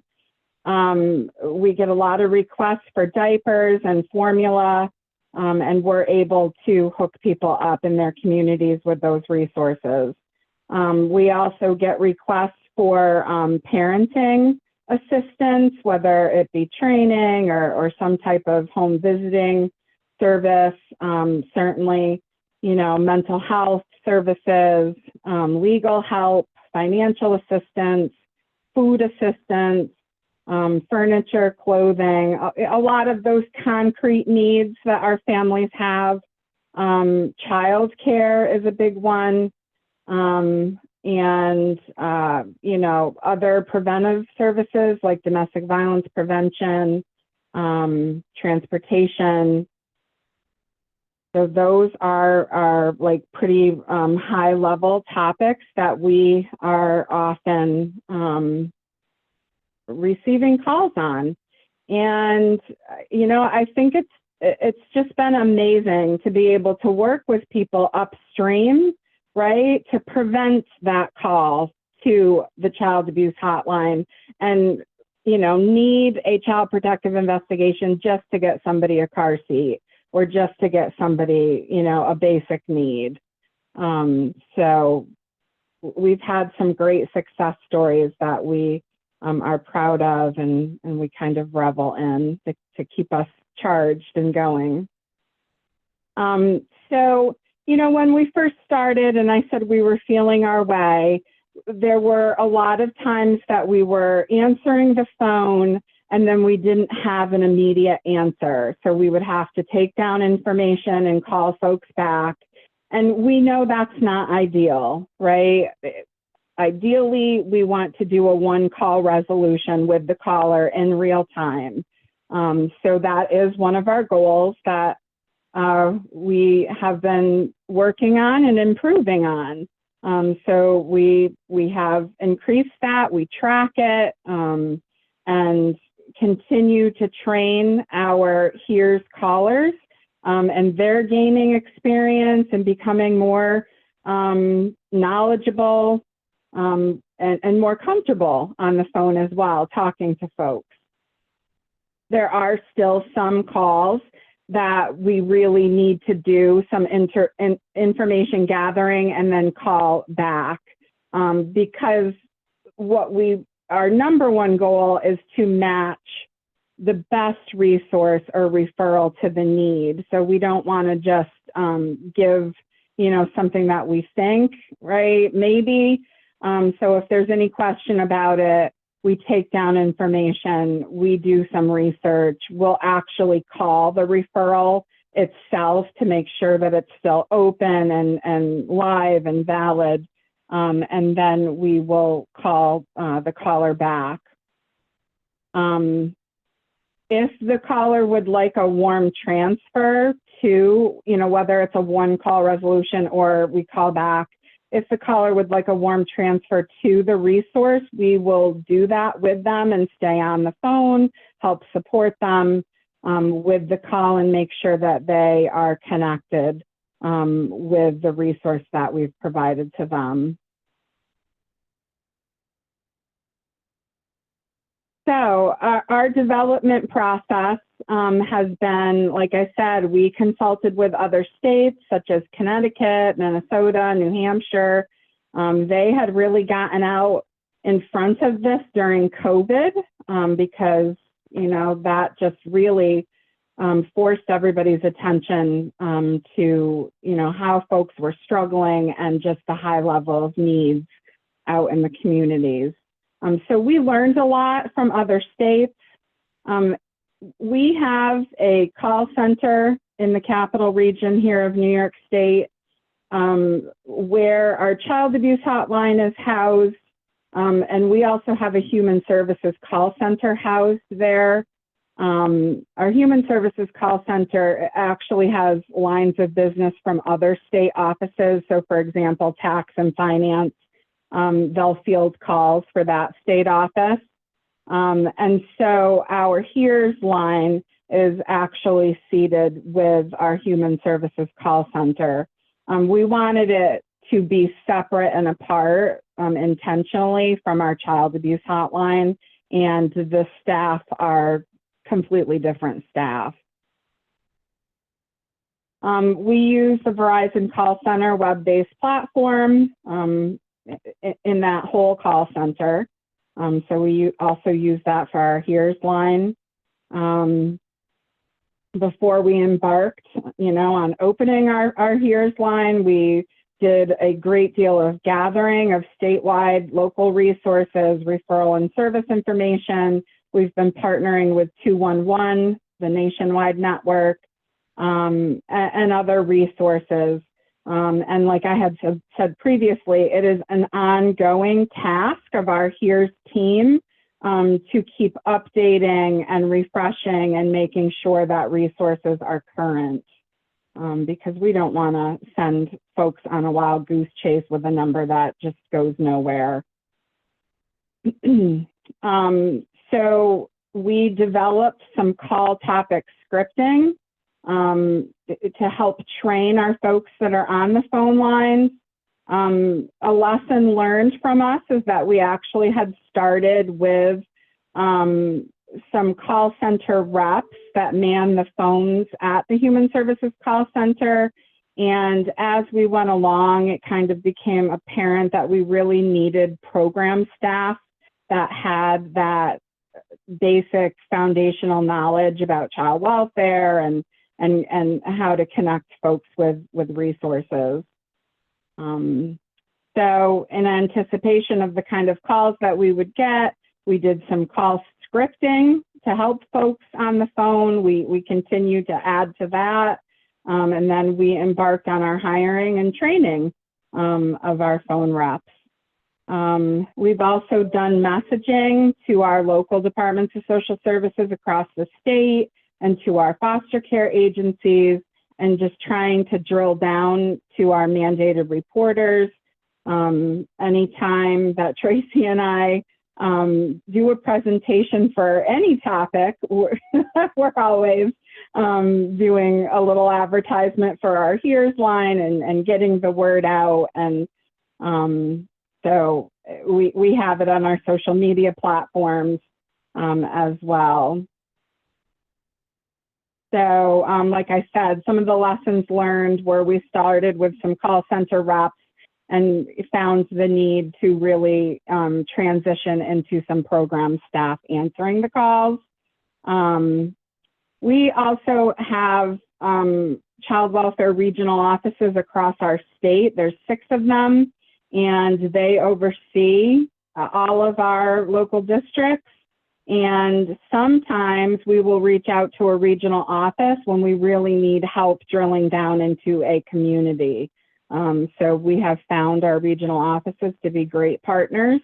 They also have been fantastic if the family that the caller is calling about, if they have child welfare involvement already, our regional office can actually, bring up the case record, see what's going on, and even reach out to the local district that is working with the family.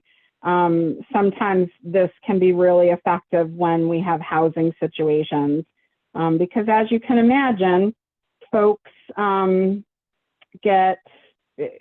they lose their housing because they're not following the rules or they didn't get recertified. And then it becomes, this circular problem, right? But these folks have kids. And so we can't just say, okay, well, if we're not going to help them with housing, then we're going to call in a CPS report. It's like, is that what we want to do here? No, we want to help this family with children get housing, right? Because one way or the other, you're going to need to help them with housing. Let's see. We also, lesson learned, added an evaluation piece as we moved along. And so now when we pick up the phone and we start to talk to the caller, we take down some basic information, name, callback number, and we ask them for their email address if they're willing to provide it, and let them know that after the call is resolved that we will send them just a short survey and appreciate their feedback about the service. Obviously, we want to hear the good things we're doing, and we want to continue to grow and improve. So that feedback is really critical for that. So let me pause there because I know that's a lot of information. And if you have any questions, I haven't really been reading the chat. It looks like it's been coming in fast and furious.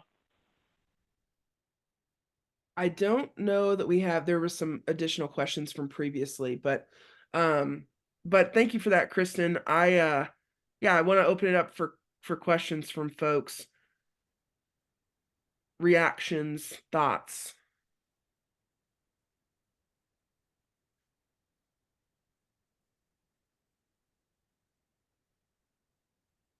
I have a question, even though I'm not a task force member. I'm really interested in the link between the mandated reporting training and part of that requirement being learning about the HERES family line and how that can address the needs of mandatory reporters. Would either you, Kristen, or Tracy be able to address that? I'm going to pitch to Tracy on that one. Thanks, Brian, for the question. I would say that the training, the HERES line is incorporated into the training. So we're providing mandated reporters with information on the HERES line in the training. It's also part of our mandated reporter website, with links to the HERES line.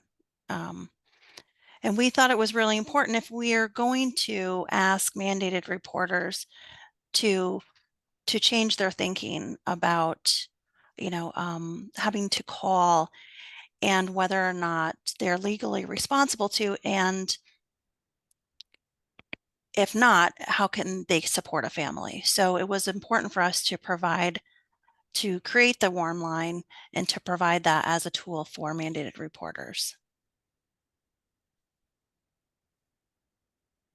I don't know if that addresses the question fully. Yeah, thank you. It's just, and those changes in training requirements are quite new, right? Maybe 6 months old or something like that. For the new mandated reporter training? Yeah, we actually went live with that. I think it was November 1st, 2022. And based on our legislation, all mandated reporters, whether or not they took the previous training or not, are required to take the new one by April 1st, 2025.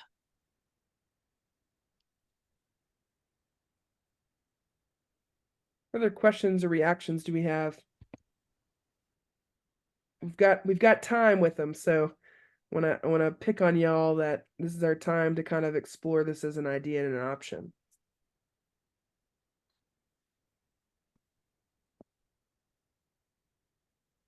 I'll jump in with a kind of I'm just kind of curious.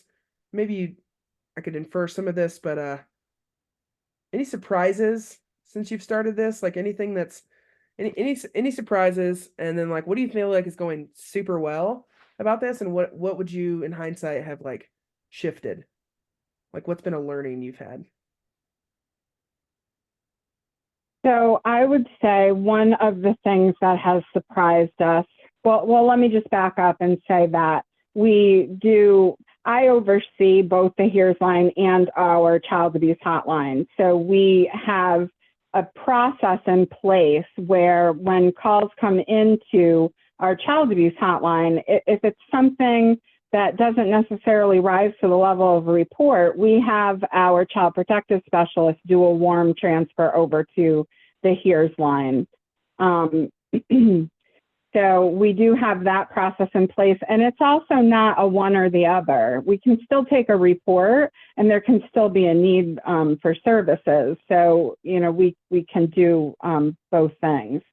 But I think one of the things that we found surprising, and it's not that we've never received these calls before, but sometimes we'll have parents that call the child abuse hotline and they'll say, I can't take care of my kids anymore. Send somebody out to get them. I want to, put them in foster care. I can't do this anymore. I'm at my wit's end. And so Now we have the option of connecting a parent like that to the Here's line. We will still do all of the questioning. If there's any immediate safety concerns, we certainly, you know, will take the child protective route and actually probably get the police out there if there's something real immediate, like I'm going to kill my kids right now. You know, it runs the gamut, but, you know, one of our success stories was a woman from New York City, and she had like 4 kids and her hours had been reduced at work. And it like plummeted her into this space where they didn't have enough food. She couldn't pay her rent. They were going to get evicted. One of her children was medically fragile. And she was just beside herself. She didn't want to give up her children, but she felt like she couldn't care for them properly. So she called our child abuse hotline. We were able to connect her with our Here's line, and our Here's line reached out to our New York City regional office, who immediately drilled down into the local community that she was in. I think she was in Brooklyn, perhaps, the borough she was in. And they immediately sent a worker out to her house and just wrapped services around her. And like, I kind of just get a chill around that, because we got the feedback back about everything that they did with this mom and her kids, and, you know, keeping this family unit together. And it just, you know, those are the stories that we really, you know, cling to, right? They're not all like that, you know. But that really is like our gold star that we're trying to aim for. Can I ask a question on that particular example? We talk about like people going above and beyond versus it being like a systemic change to the point that it's consistent. Is that example a case of someone going out and going above and beyond in the services you offer? Or is that something that you feel like, I mean, obviously part of the beauty of that was the family's reception to the services and the way that that worked out. But that level of support, is that something that's just baked into the actual services you're offering? Or is that like, we have this really rock star caseworker that just like took the time to do that, and that was what was so special about that? So we have a differential response here in New York State, and it's not mandated for all of our counties to use it, but fortunately New York City uses it. So when you talk about baked in, really what they did was opened a services case, right? So that they had the authority to interact with the family, and really, but they used their differential response staff to address the immediate need while they were getting a preventive services case open. So I would say it's probably a little bit of both of what you said, right? Like we are mobilizing and getting the momentum around when we get a call, and, you know, drilling down that sense of urgency or pushing it down, right? Because that moment, that mother in that moment in time needed something right away. And that's not all our callers, but I'm sure that we will get more of those. So we're just kind of taking it as we go and learning and feeling our way. But, you know, those are the successes that we're like, wow, that makes my heart feel so good. Yeah, thanks, Kristen. I appreciate you letting me with the follow-up question. I think it's when we're hearing from other people, you know, just wanting to make sure that we're understanding from a systems perspective versus like the, you know, the kind of like small highlights piece. So I appreciate you kind of naming like how it lives in both, how you see it on the systems side and on the human side. So Michelle, if you want to jump in and introduce yourself, and yeah, go ahead. Hi, I'm Michelle Dossie, and I am a division manager over our Child and Adult Protection Services division here at Arapahoe County Human Services. And thank you for your presentation. I really like your structure and your response.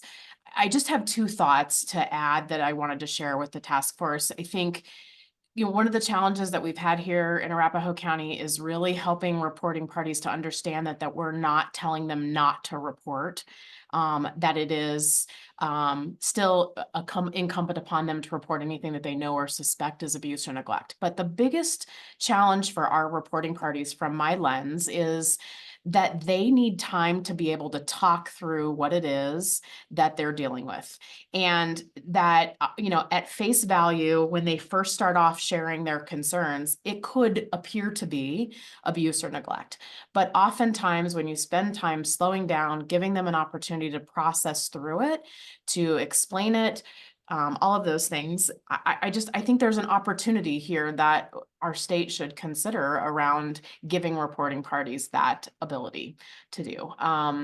Even the example that Kristen used around, a mom calling and saying, I no longer want my kids, right? Let's say she had said that to the school. How someone hears that, interprets that, and then turns around and report it can be weaponized against a mom who is asking for help. And so a lot of times just being able to slow down, ask questions, get more information, offering to engage her to see what it is that we can do to help support her, rather than saying she's neglectful, it's an injurious environment, she might hurt her kids, she no longer wants them, there's just a crucial moment there that we have to figure out how to capitalize on for both our reporting parties and for the families that they serve. So I just felt compelled to say that. The key here for me is that space to be able to process through it. I totally agree with that, because prior to 2 years ago, we would have taken a child protective report, right? Even though this mom was saying, I don't want to give up my kids, but I can't care for them properly. So I need to do the right thing and have someone ask someone else to care for them. 2 years ago, we would have had no other recourse but to take a child protective report. So having our HERES line to be able to connect her in a different way was, yeah, it's new territory. And we do, like Tracy can speak to this, but our mandated reporters they're not 100% confident in this new approach. It makes them nervous. I'll turn it over to Tracy.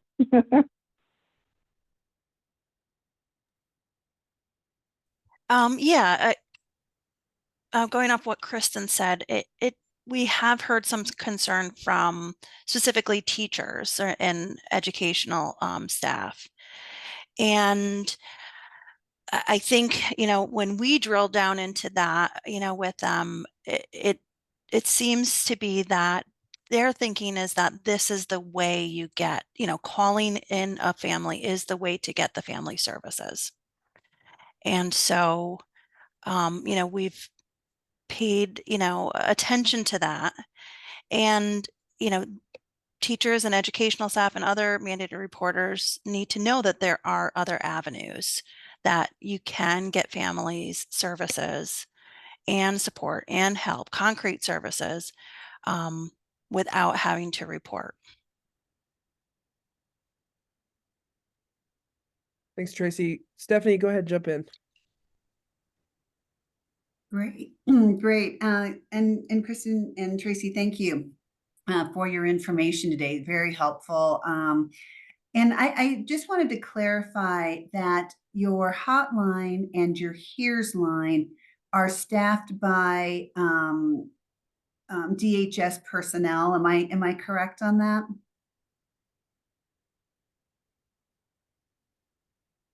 Yeah, they're all state employees. Yeah, that fall under the Office of Children and Family Services. They have different training paths, right? So our child protective specialists on our child abuse hotline, they receive a different training than what our HERES line staff receive. Great. And so, Kristen, as we have sort of navigated a variety of models, if you will, for such lines, we have run across sort of this distinction about to run a warm line, for lack of a better word, right? We have some models where it's run by, right, DHS or state personnel. We've seen reference to the fact that, perhaps community-based organizations are the better ones to be reaching out and providing that support to families to completely get rid of the tie, if you will, between any sort of DHS involvement. And I'm just wondering if in either of your experiences, have you had people, reporters, families, who are hesitant to engage with the HERES line help, if you will, because it is still associated with a state system, if you will, a government system?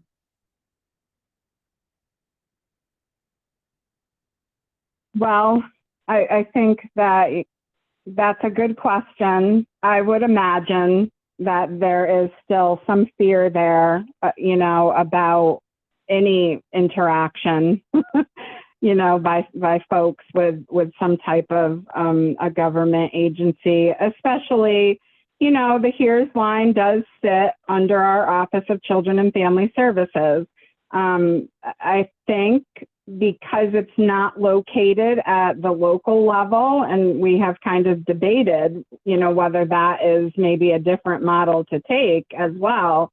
But I think the association at the local level is even stronger than it is at the state level, in terms of thinking HERES equals child protective intrusion, right?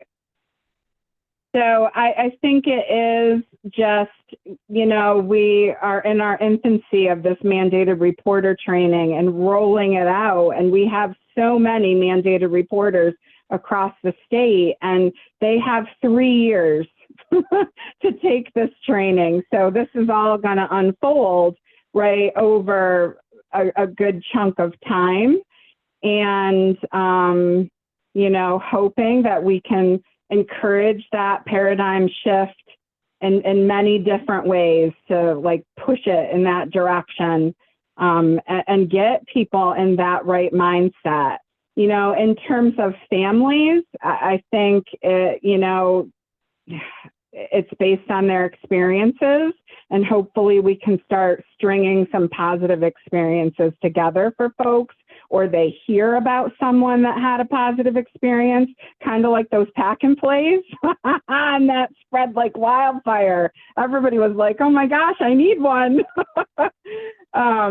So we actually kind of had to rein that in a little bit and say, okay, these are 4 families that have a child that is under the age of 1. But yeah, so I think that is an ongoing process of developing trust with this new way of doing. Yeah, I really appreciate your thoughtfulness and the fact that it is still an evolution, right? As you know, because we've discussed this, Colorado is set up like New York, right? So we have state supervised, county administered programs. And so whenever we're talking about these sort of prevention efforts, the question is, right, where do those efforts reside? Is it private sector? Is it NGOs? Is it government sector? Is it state level? Is it county level? Is it regional? So just thank you for exploring those dynamics and sharing what your experience has been so far. You're welcome. Kristen, sorry if I missed the explicit response. I don't know if this was baked into Stephanie's question. So if not, I'm just going to ask it. I'm seeing, Michelle was kind of talking about in the chat around through an evaluation with Kim Center, which Kathy's with, recommendation of decoupling, this idea of child protection from community need and people's perception. I just want to make sure I'm understanding where the decision point was for you all for HERES to live within, or, for that to be staffed by DHS staff. Was that out of a need because you just had to and you didn't have anybody else acting on it? Is it because you all wanted to set it as a pilot and then see if there was another partner that would take it on? Or I just want to make sure that from a decision-making standpoint that we understand kind of how you all got to where it's housed, and if there are other considerations in a next phase, that sort of thing. Yeah, I think this was born out of, our development of our Family First prevention plan. right? And our concept in terms of prevention services for families. And really, you know, how do we get to that? And I think we felt like we just needed to take it on and jump in. And we had seen that other states had done that. So I don't know that we really explored having another entity take it on, to be honest with you. I think we just kind of jumped into the pool and decided this is what we're going to do. Yeah, and that's helpful. I just wanted, you know, I know that as folks are considering kind of the questions per Stephanie's point of like all these different layers to consider, just was curious, you know, in your decision making, how that came. So it's kind of like, well, nobody's doing it, so we're gonna do it. So I kind of hear that point loud and clear from you. So thanks. What other questions? We just have a few minutes left of their time. Questions, reflections from our group before we say thank you to New York. New York.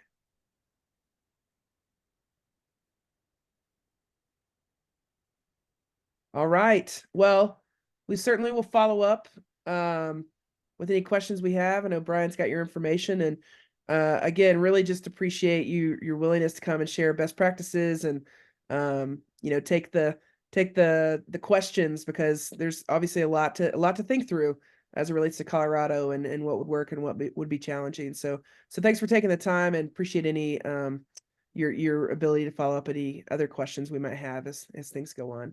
We're going to do a survey for our task force members, so I think we'll hear more that way as well. Okay, great. Always willing to pay it forward, because we're learning from everybody too. Absolutely. Well, we can commit to doing the same in our state as well. So thank you for sharing. And Tracy, thanks for being here as well. Kristen, thanks for the presentation, and yeah, more from us soon. Thanks so much, y'all. Thanks for having us. Thank you. All right. Brian, I am actually I want to use, so thank you all for participating in these discussions. I know it's a lot to sit and listen, and slides or no slides, and, you know, just trying to make sense of all these different layers. And so thanks for the engagement there. Brian's put together a really great survey that we've ended up deciding to give to you all now instead of pre. So now that you've like listened, and you've read some of the research piece that was provided, and you've had some of these conversations, we really want to hear your reactions and thoughts. So we're actually going to reserve some time right now before we come back for public comment. And I've only seen one person, just so you know, any members of the public, I've only seen one member, which is our anonymous CD. Am I getting those initials right? Anonymous CD that's requested public comment. If there's an additional member of the public, please send me a note so we can spend enough time. But Brian, if you actually have the link handy, I'm going to talk through this. Sorry, I'm putting you on the spot. We're going to take the next 10 minutes. So if you need full 10 minutes, great. If you don't need the full 10 minutes, just please be here at 10:50 so we can do public comment and wrap up. But I want to make sure I'm giving folks enough time to sit with this survey and really respond. And it's pretty self-explanatory, so I'm not going to waste your time talking you through it. But we want to hear your thoughts, your questions, your reactions. And we're going to be taking that as we then design for the next meeting.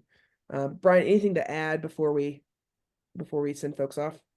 Nope, just to know that, yeah, there are a couple of straightforward questions, and for each of the different types that we've talked about, there's an empty field where you can add any additional comments or thoughts.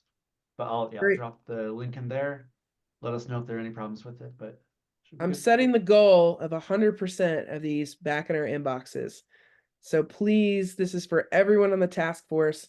If you are a member of the public, this is just a task force survey, because I want to make sure that our data is clean as far as task force recommendations. So please don't fill that out as a member of the public. And you've got 10 minutes, so we'll come back right at 10:50 and we'll go from there. Thanks, everyone.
All right, we've got 1 more minute and I've got 16 responses, just so we know. So if you're finishing up, please do so.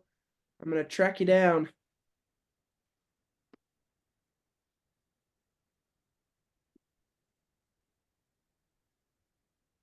"17 responses. Here we go.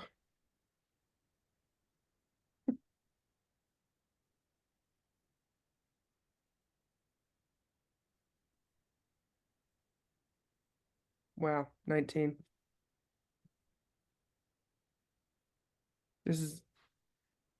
No one ever accused me of being an auctioneer. I'll go to the 51. How many attendees did we have today, Trace? Well, it kind of flexed a little bit, so Yeah, that's true. That's true. yeah, I would say almost 100% though. We were very close. I think we had just a couple of folks at some point that didn't show up at all, but people were in and out a little bit. So Addie can track that. 31 currently. Thanks, Brian. Oh, And good point. Just received a note. Someone's a crock pot, not an Instapot, which I think is a great analogy. I won't call you out by name. They need a little bit more time to organize their thoughts. So I think that's totally fair. We'll give folks the rest of the day. I was just doing this to garner some excitement, if you will, around a survey. But yes, if you need more time, please, by all means, take some time. So we've got 20 responses, which is great. I trust the rest of you are also crockpots, and we'll follow up after today. But just a real quick, if you don't mind, Brian, I'm just gonna quickly go over what I'm seeing so far as themes. I just think that's maybe helpful for folks to hear, because I think so. In the should Colorado pursue creating policies that would encourage or require decision tools? 85% are saying yes. There's no one saying no, but there is 15% saying unsure. Examples presented in the resource seem most worthy of replication in Colorado. 70% are saying the evident changes.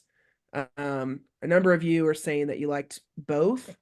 And 2 of you are just saying you just like New York's and not evident changes. We have, let's see, should we require consultations to aid mandatory reporters in choosing whether a case meets the threshold? 71% are at yes, 19% unsure, and 9% no. And then last one I'll share is what should the examples presented? Oh, wait, sorry. Nope. I think it's the same question. I think the question's twice on there about replication. That's so for each of the 3 different categories. Oh, it was each. Okay, it's hard to see on the backside. Okay, so well, the good news is it's very consistent across. So which of the examples presented in the resource seem most worthy of replication in Colorado? 38% then said the here's piece on that one. So I can't see the categories on the backside, but point is we have quite a bit of majority on a number of those questions. So again, appreciate folks filling it out. With that, we're going to roll into public comment. We just have one. We're going to limit to 3 minutes today. So apologies, Anonymous CD, if I jump in and kind of ask you to wrap up. But we do want to keep to that just for purposes of being consistent. And again, happy to provide a follow-up beyond that. But Anonymous CD, welcome you to come off mute, introduce yourself to the point that you're comfortable, and you've got 3 minutes. Good morning, everyone. Thank you for allowing me this time again. For those of you that may not have been on the call when I was participating February 7th, I'll just do a brief overview so I can loop you in. The reason I'm anonymous is because I am still currently in litigation. My story begins back in September of 2019. And my case with CPS is still unresolved. So we're going on 5 years now. I have seen every part of the system fail me and my family. So I'm kind of become an expert of what not to do, or where the system is still broken, or where there's systemic issues. And it is basically a case of false allegations of medical child abuse, for lack of a better explanation, and serious, serious violations of federal law regarding the Americans with Disabilities Act. That's basically my basic introduction to summarize 5 years of story into a few seconds. So since listening to everyone, a couple more interactions with the court system in the South Denver area, I have some additional thoughts that I'd really like the task group to take into consideration. I like what I'm hearing, and kudos and applause to those that are taking the proactive stance, meaning the resource integration into families rather than going into a point of removal and what I'm going to call paranoid reactivity because of unknown issues and lacking expertise. There is a lot of systemic bias against families with disability, whether that be the parent, whether that be the child, or whether that be both. The situation and why I'm very concerned about the medical professionals and the mandatory reporters at this case is because every single person that I have interacted with, from the school, the medical providers, the community resources, every single one of them were supposed to be following the Americans with Disabilities Act, which would concern also effective communication. So if you've got communication challenges and things like that, that would have been a major part of this. And every single level, from the beginning complaint up all the way to the Court of Appeals, and now dealing with the magistrate in the county court, dealing with the domestic violence concern regarding all of this, they're still violating the ADA. This is a federal violation. The Department of Justice can kind of get involved with this stuff. And I think I'm going to come back to that, because courts in your family and domestic relations, it's a big deal. Do not disparage the parent. So father, don't disparage the mother. Mother, don't disparage the father. But yet these agencies are coming in and removing children from families with these medical issues or things that may be going on. And what's happening is a new generation of children or citizens is being taught to discriminate against disabled people. That essentially disparaging is happening through the court system. That, you know what, your parent is less worthy, and if that parent shares genetics with that disabled parent, that's a concern. That discrimination is literally being taught to a whole nother generation. And I know that's why you guys exist. But again, I've been dealing with the system for 5 years, and I was a systems analyst before all of this happened. So that was one of my literal professional jobs, was to identify where there's breakdowns in the system. So I think that is a major concern. CD, I'm just going to ask that you wrap up in the next about 30 seconds, no more than a minute. Thanks so much. 30 seconds. Okay. The big thing is that assumptions, speculations, and generalizations about families with disabilities are still being made, whether it's the medical providers, the school providers, the CPS workers. And I think it's important to note that 5 years in, I still have not been able to present my side of the logic.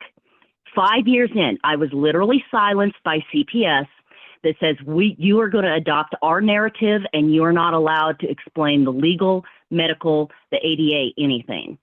So as you go into your task groups and your subcommittees, please, please, please keep that in mind, that to date, I still have not been able to present my side, and it's almost going on 5 years. I've been silenced.